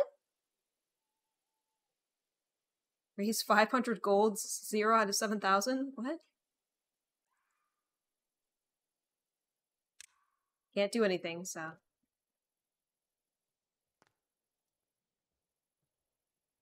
Okay, well, I guess we'll keep going. I'm gonna run another ad break, and then we'll take on the next level. I assume at some point we get to this mysterious clock tower, but I presume it's gonna take a while. So I will, I'll BRB after grabbing a snack. Odd translation should be donate 500 gold. Ah! Gotcha, gotcha.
Okay, so we're going to continue on to the next level. Here we go.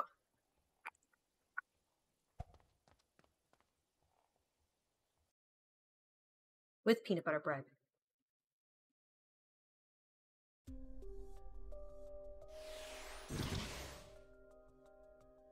Oh, hey! This is the level that the Wishing Well mentioned, Bloody Park.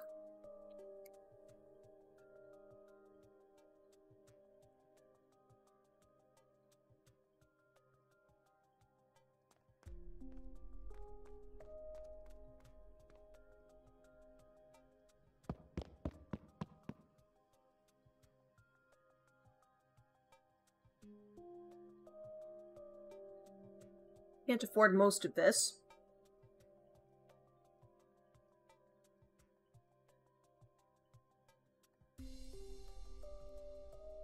Such a welcoming name.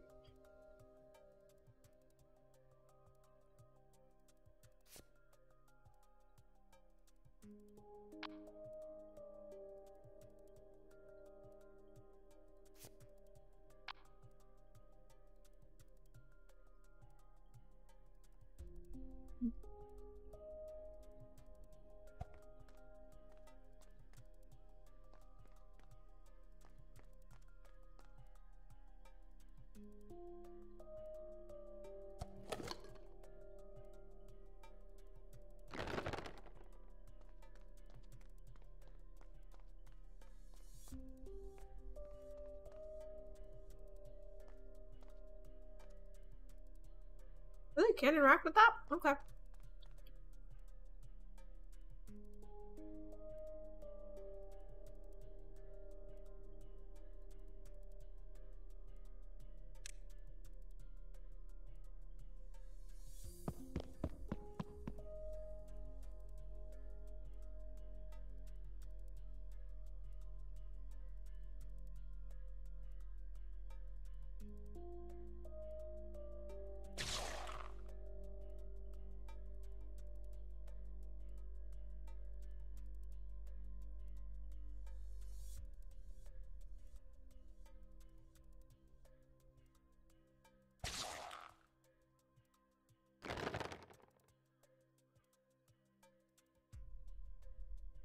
Okay.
This should heal us all.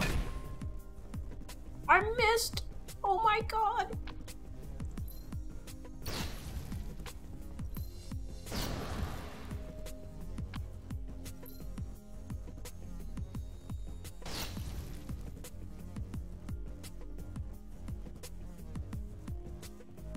Alright, well. That didn't go super great.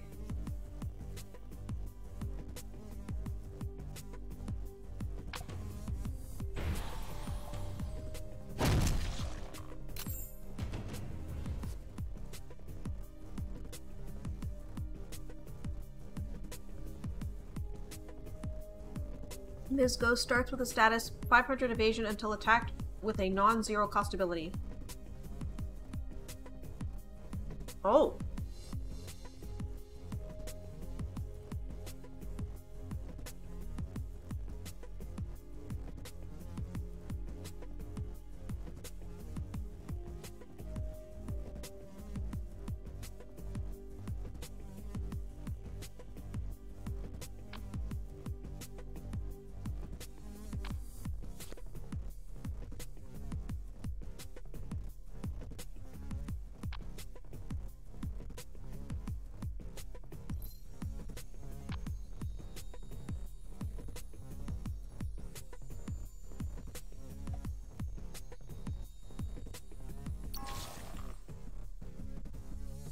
Yeah.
Be interesting to see if it broken deals damage to the shield or my person.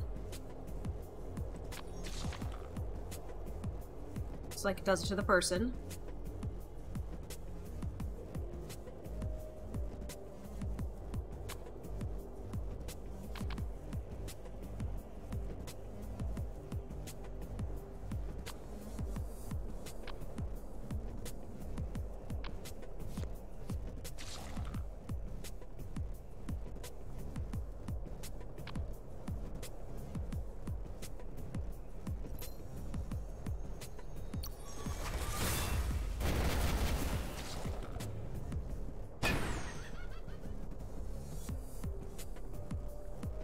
Characters will faint if they receive damage at Death's Door. Recover from Death's Door by healing. Well, I don't know that I have any healing items. I can only use bread in the field. So maybe we just kill everybody? Does that work?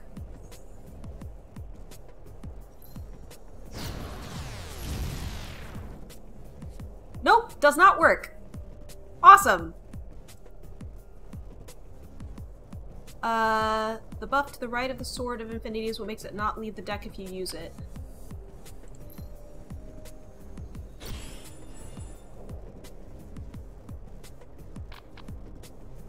So I guess what I needed to do there, since I didn't realize that doing an attack would kill him, I needed to draw a skill to see if I could get a healer. Because I didn't have anything healing in hand. Yeah, so he's dead. So this run is probably going to come to an end pretty soon.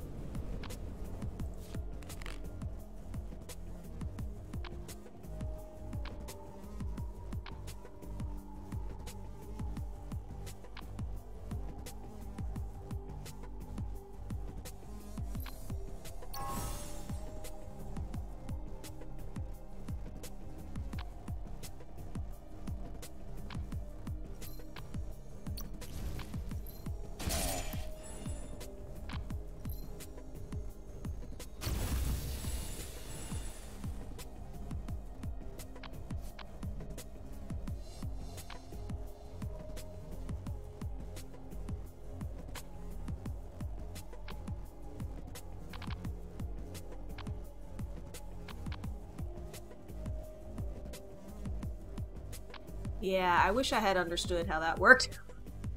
That's kind of a bummer.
I do have my fixed attack. Oh, the thing that I keep ignoring? Bonk. Does somebody have healing as a static ability that I've been ignoring? Because I've not been doing static abilities this entire time, because I find them confusing.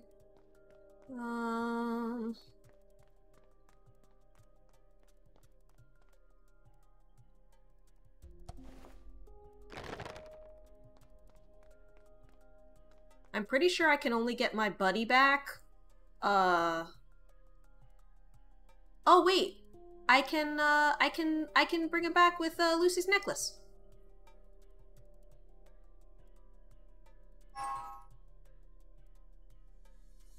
Eat some bread, my friend. Whoops.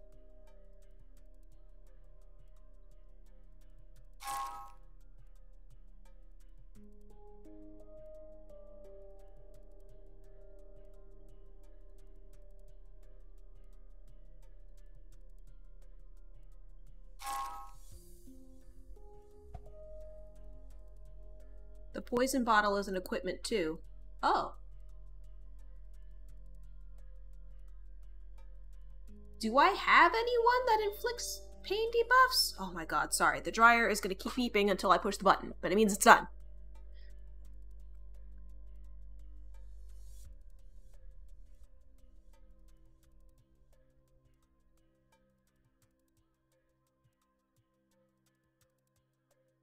Yeah, it makes very little sense to me that the dryer will keep beeping and beeping and beeping when it's the washer where you really need to do something.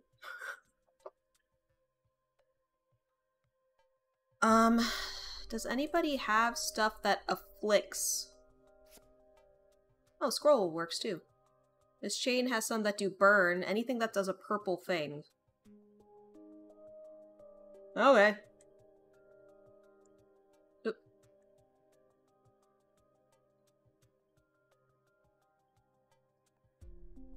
Here we go.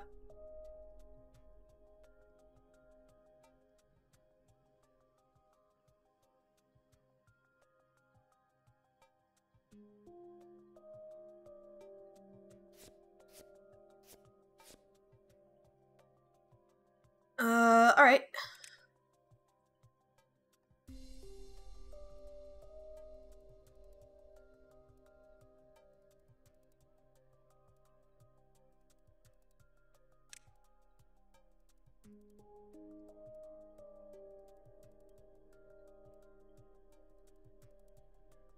Okay, so I could use my one key to get a relic.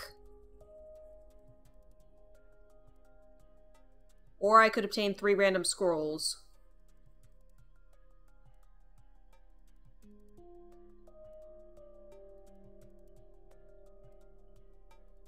I think I'm gonna grab the scrolls.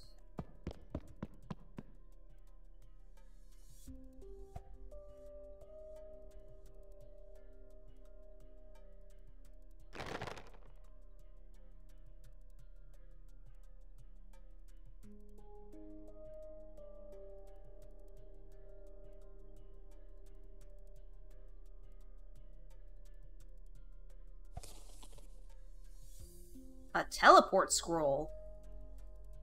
It's random.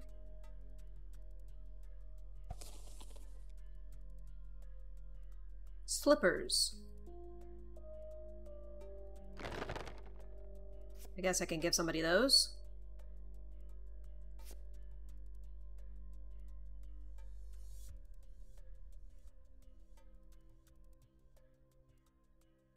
Oops. Don't want to forfeit, my god.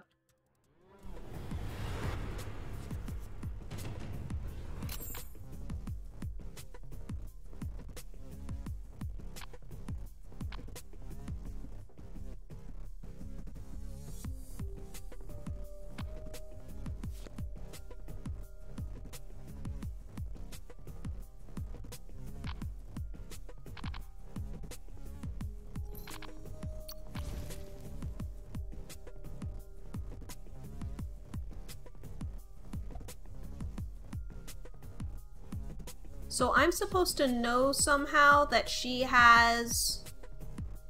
So she just avoids anything Oh no, this one. This one. Evade 500 million. Okay. So I shouldn't even bother attacking her because everything I have costs 0. Or status bar. Buff is removed if you receive an attack that costs more than 0. Okay. 2 attack skills in your hand, select 1 to exclude. Right. This is some Black Fog stuff.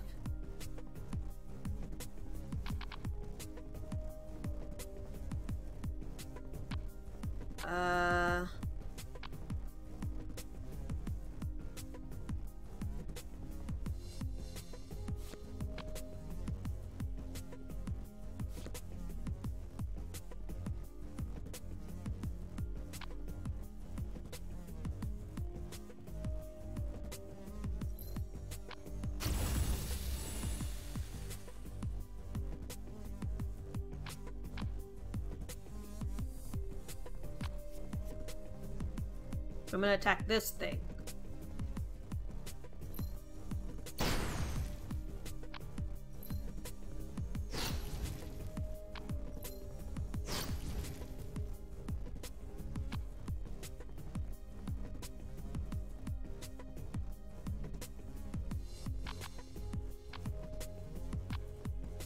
So when the green bar indicates healing gauge, shows how much health can be restored. So I cannot restore the health. So I might as well not heal. Might as well do Fractured Illusion. And not be able to cast anything. Alright.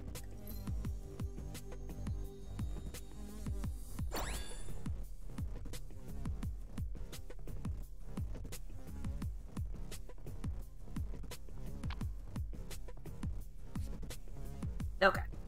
I tried.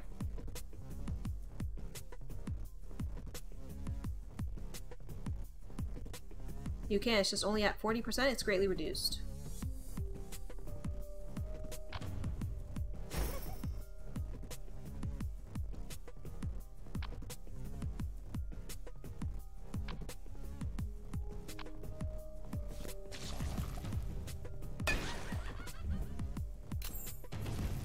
You can use her innate skill to spend that last mana. Oh, innate skills! Okay. Yeah, I have to remember that innate skills exist.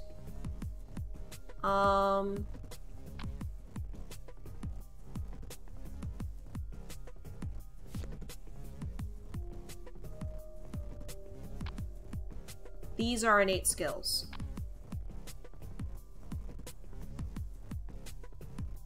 The game has a lot going on, yeah.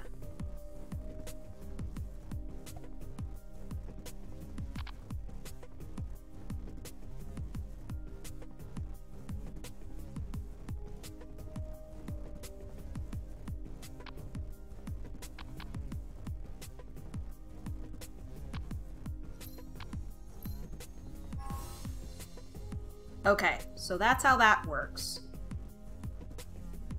And I can only do that once per turn. Alright.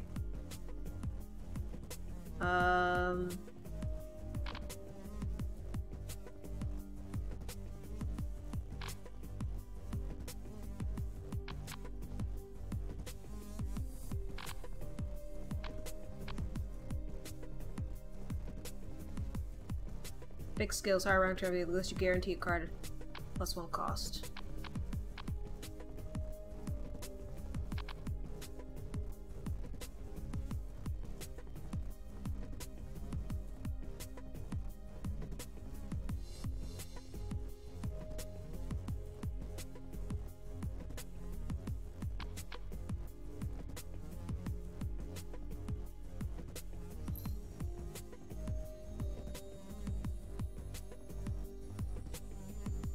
Attack this one, even though it has evade 500%. What a jerk. I mean, heck, maybe I do have to just get it out of the way.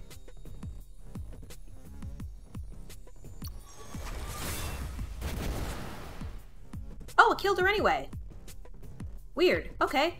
Well, then I'm gonna use an illusion sword to kill this one. I clearly don't understand how evasion works.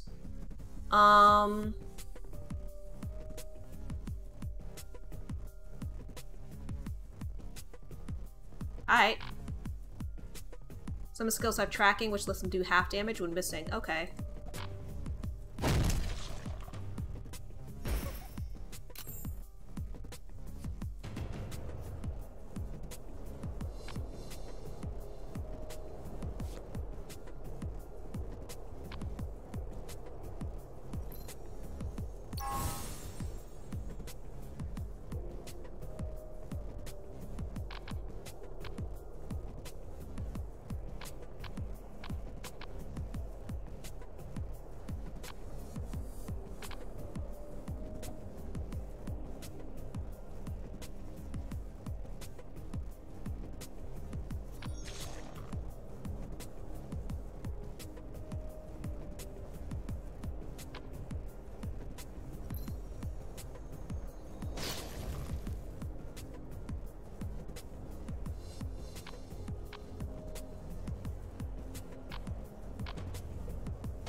That's what happened. First Class Heaven definitely has that.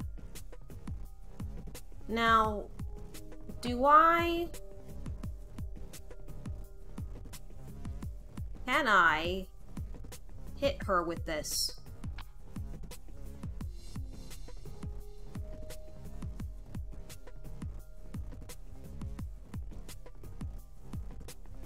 I mean, I guess there's... Well, there is a harm in trying, because... You don't believe so. Okay.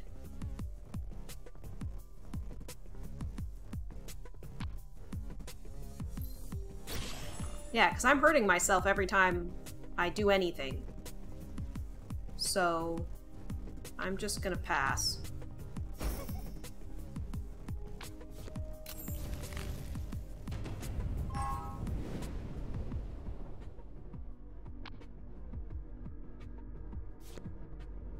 Let's just get an attack on the board.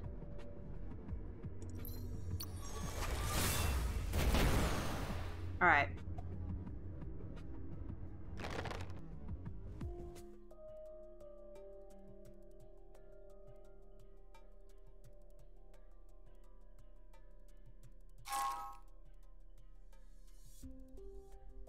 Okay. I'm having to think about this a lot more.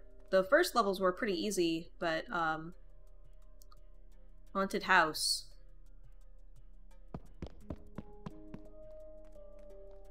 And use my key. Lifestone scepter. Berserker's ring.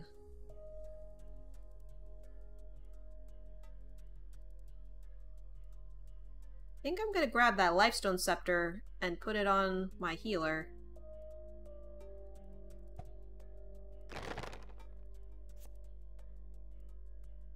She's the only one who doesn't have a second equipment. Oh, we can level up. Okay. I guess level her up so that she can do scrying for 4.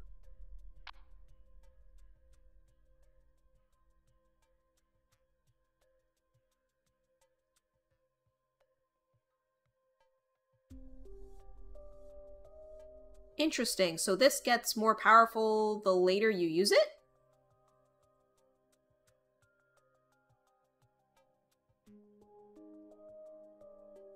Gonna head out?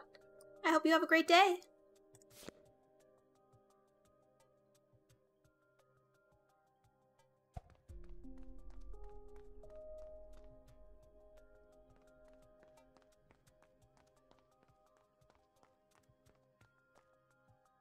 Those turn counters are how long the debuff lasts. Okay. I don't have another key.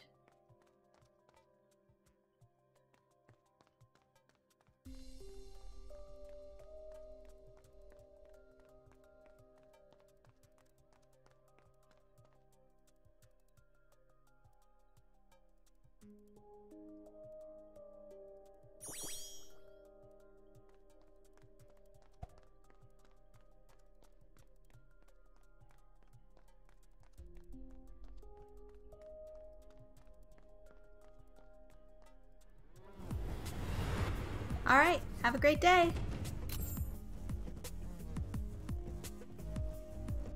Thank you for dropping that follow as well!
Boom!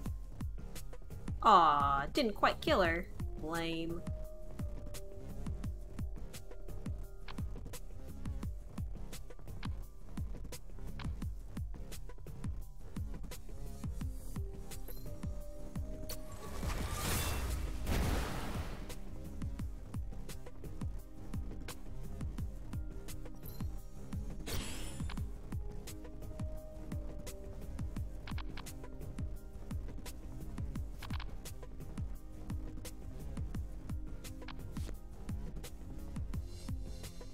Tell who people are targeting? Doesn't look like it.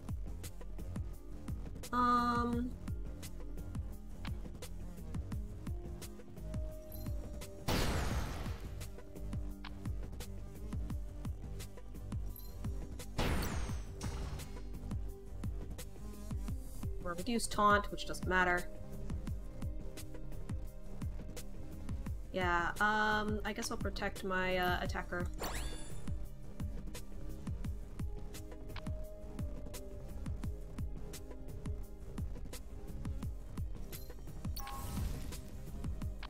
Random heal spell, okay.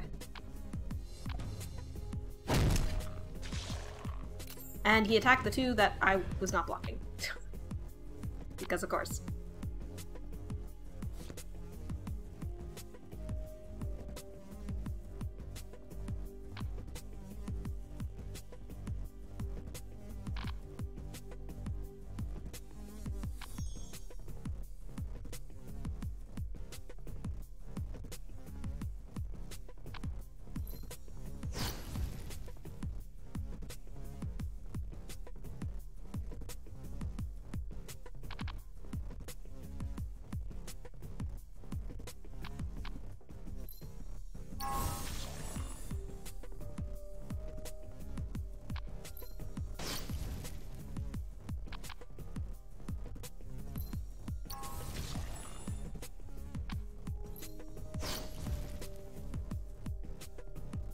Can't quite kill him.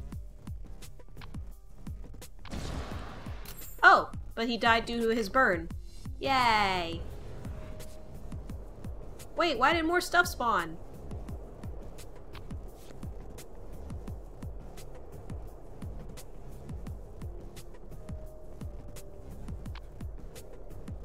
Deals 56 damage. Alright.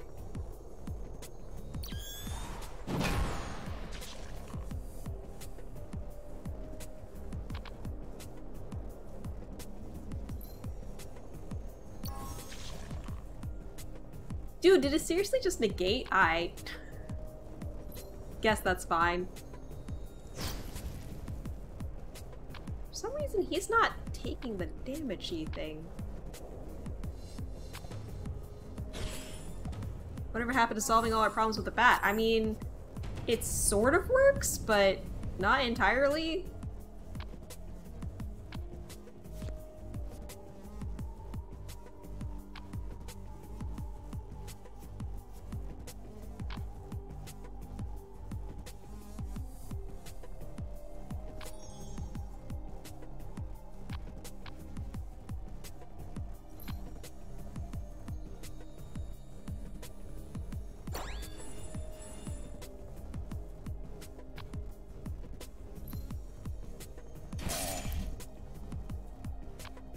We can finish this one off. Excellent.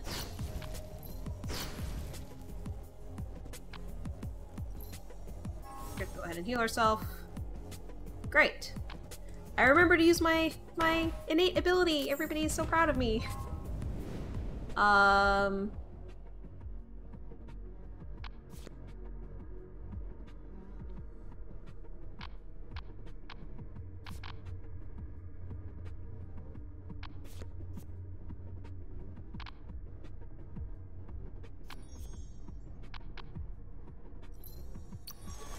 This should kill. Yeah. You're at least proud of me. Thanks. Can we level up? I believe we can.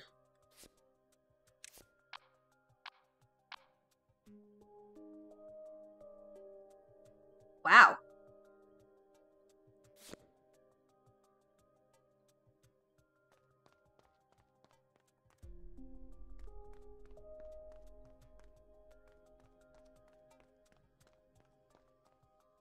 I do have some money now.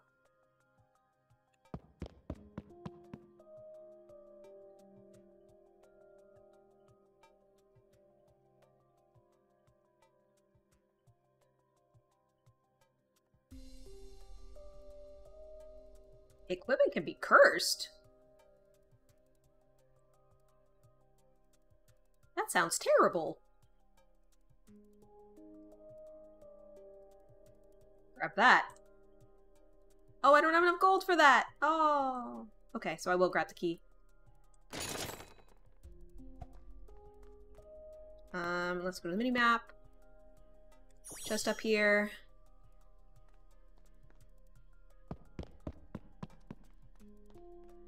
What you got for me? Axe of Rage and equipment. Endless Magic Parchment. Attack power +1, healing power +1, critical chance +1, evade +1. This equipment cannot be cursed. Enchantments can be stacked on this item.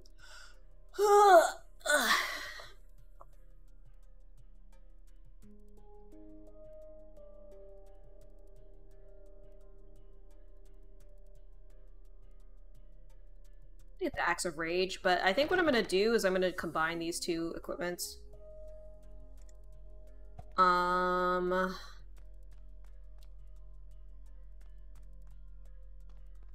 Alright, well, where else can I go here?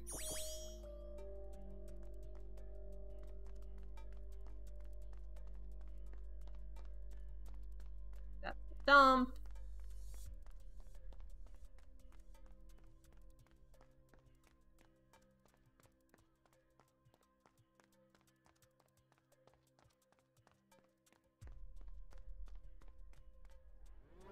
Alrighty.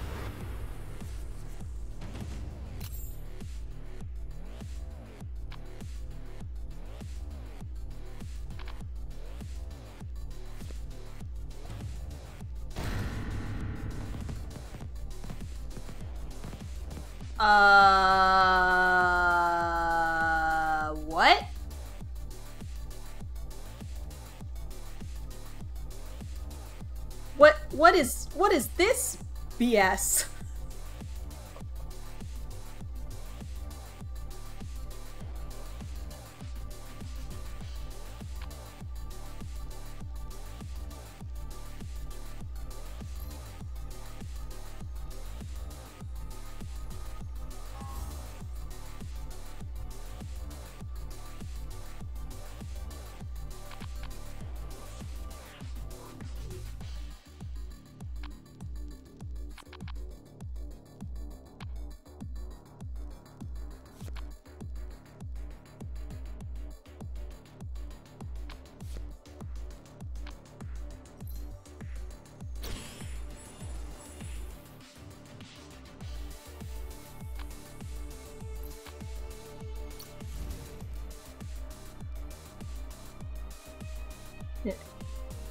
It's drunk.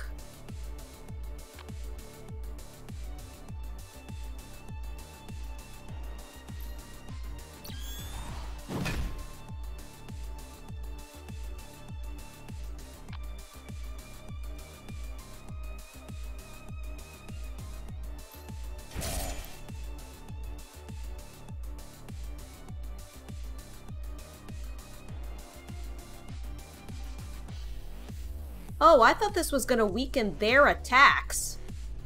I would have absolutely thrown that at the beginning of the turn if I had realized that it makes them more susceptible to my attacks.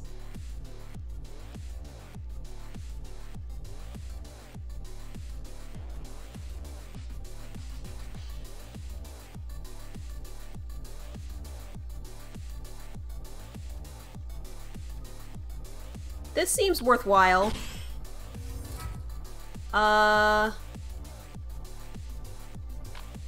Does this count as a pain debuff? Can I use an herb on him? Says the status remains until health is restored.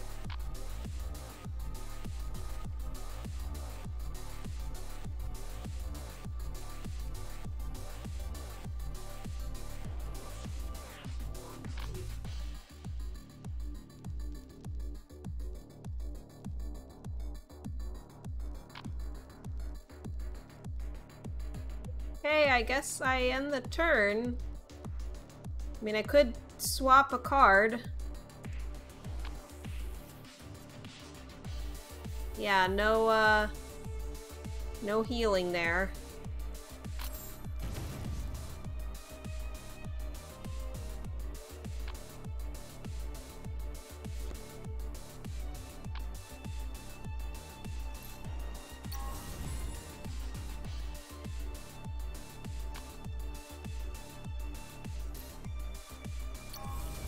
Hey, good news! Nobody died! Nobody died!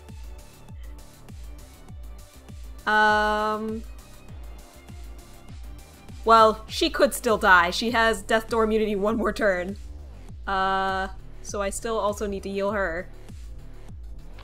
Which I can do... with that. There.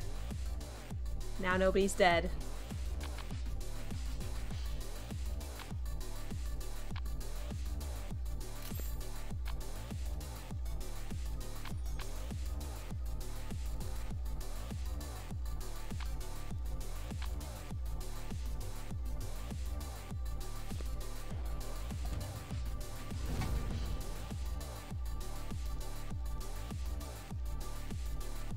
I think that bounced off the barrier.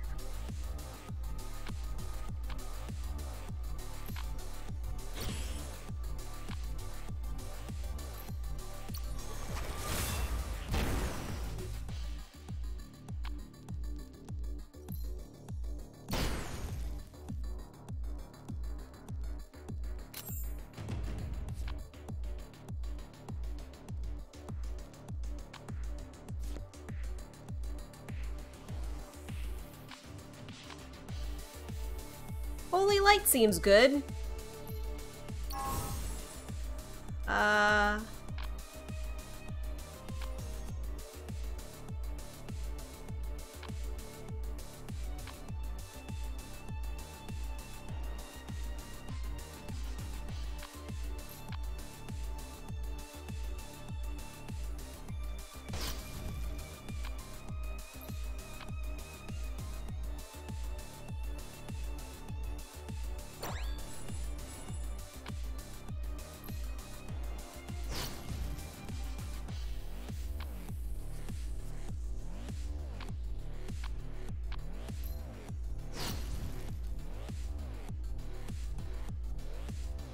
Yeah, I can only use that once per turn. Alright.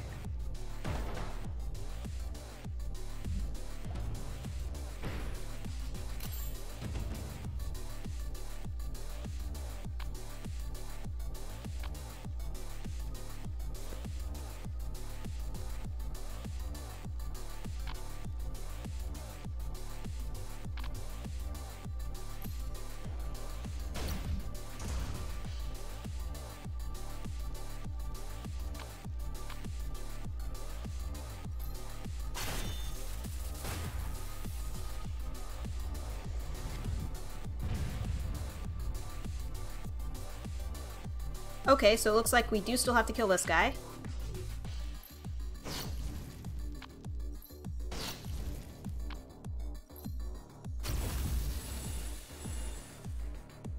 Something about perfect block, I don't know.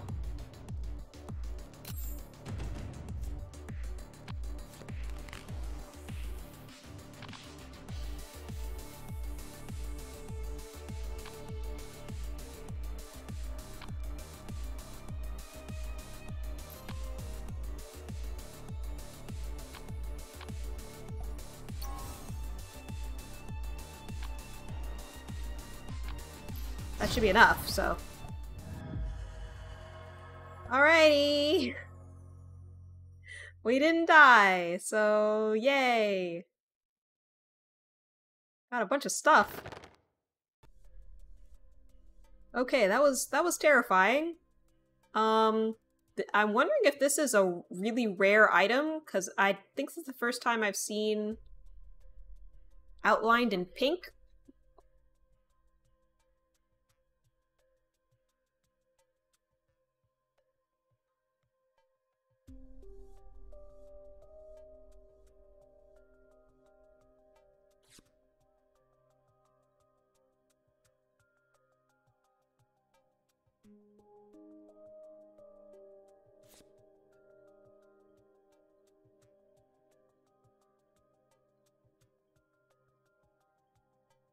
Yeah, I'm guessing pink is better than white.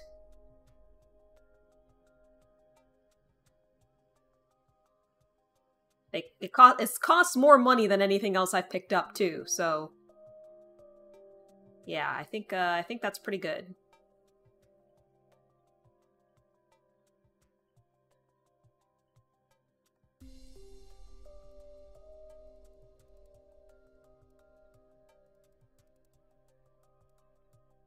So it seems to go by price: white, green, blue, pink.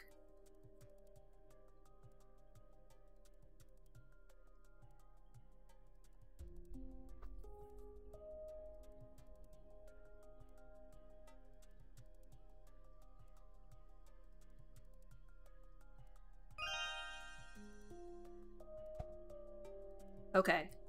So I have a gift item that I can use at campfire, assuming I make it there. Which is a pretty big gift, but you know, you don't know.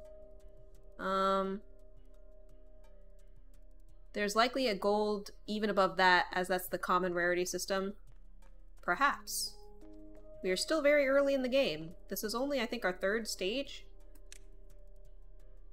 Black market. Pay soul stones to buy an investigator or Lucy Race Girl upgrade skill. Ooh. Ooh. I would like another person.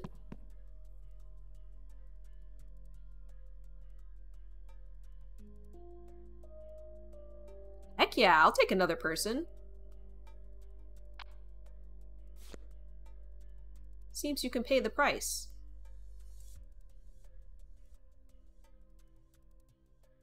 Wait, did I not get a person? I thought I was gonna get a person. I just got a skill. Like, I guess that's fine, but I thought I was gonna get another investigator.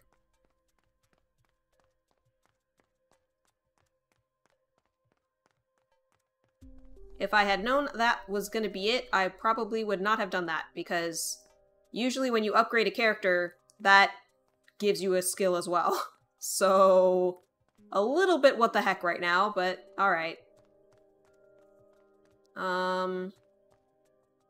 I think we're pretty well explored everything.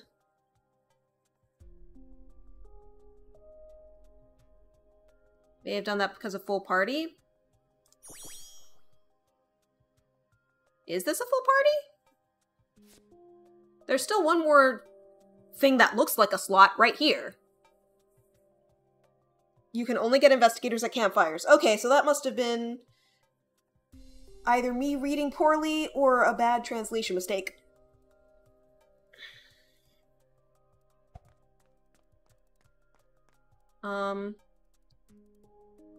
I guess I can use my skill book before I go in there.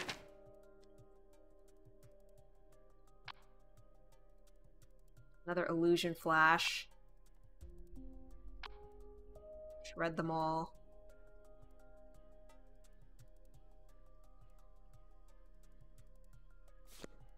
Okay.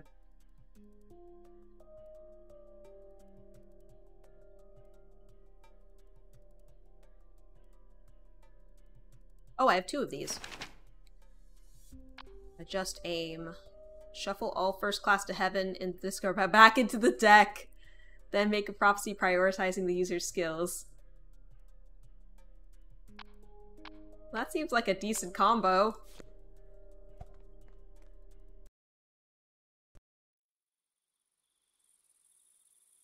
Wait, did I just beat— was that a boss that I just beat? The tank?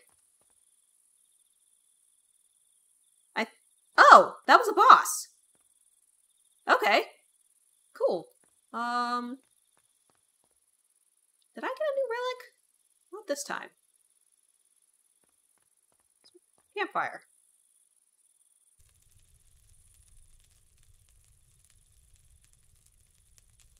Are you healing us with that baseball bat?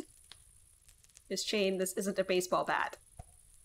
It's obviously a baseball bat. No response.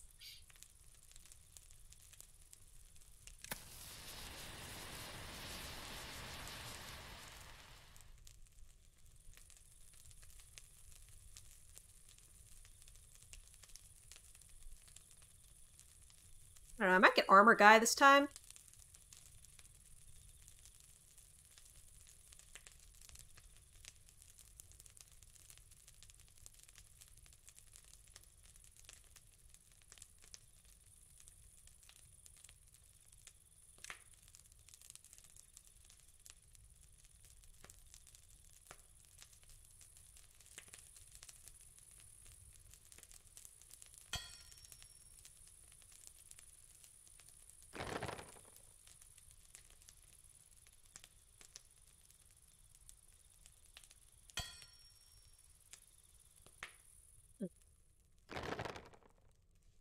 Still don't know if that's better than what I have, but... I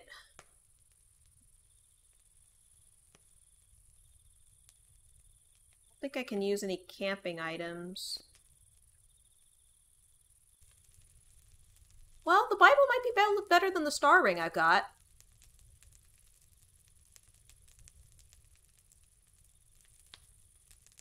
Yeah, I'm gonna say that's better. I'm gonna replace that star ring I got at the beginning.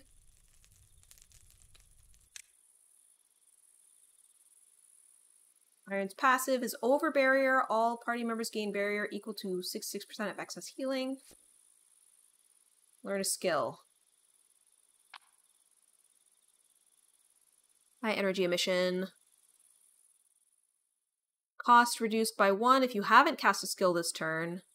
When cast, all allies receive 20% more healing during this turn. Shockwave. Deals 0 additional damage based on ally barriers. Consume all barriers. Charge of Faith. Reduce this skill's costs by the amount of healing skills in hand. When cast, a random healing skill in hand gains swiftness. Haunted by Ironheart. Removed when you attack the target. I think I'm going to grab this. Frontline cover. Get a party barrier equal to half of your maximum health. That sounds pretty good. Innocent armor. An ally buffs. All ally buffs remain 1 extra turn. Debuffs remain 1 turn less. No, I think I'll take that one. Alright.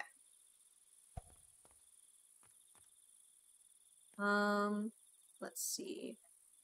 I don't have any relics to do. You know what? I think that's going to be it for me today. I'm going to save and quit. And let's see if we can raid somebody. Overall, my thoughts on this game, it's great. It's fun. It's $20 in the Steam store. I will probably be playing this more. I'm enjoying it. And I don't usually like RPGs. So that's something. I like the art style. It's kind of got a JRPG feel. I love the music. The music is beautiful in this game. That's probably my favorite part. But also, it had a great tutorial. The tutorial helped a lot. Much, much better than the Banners of Ruin tutorial, which was basically non-existent. So I felt like it had a good onboarding process. And yeah, it's taken me a little bit to get the hang of some of the mechanics, like, those innate abilities. But, yeah, I think this is a good game. And I'm happy that I got it, and got it for Humble Bundle, so it was basically on sale for me. It's in early access, but I feel like it's doing good. Like, I don't think I encountered any bugs or anything, so... yeah, I think we are gonna give Funny Godmother a raid. She's playing some Dorfer Romantique. And, thank you for tuning in today. I appreciate you all. I hope that you tune in another weekend as well. It's essentially ready. Yeah. Yeah, the game feels pretty polished. Not like a lot of early access games. So I hope you have a wonderful day, and please be sure to stay safe. Have a good one.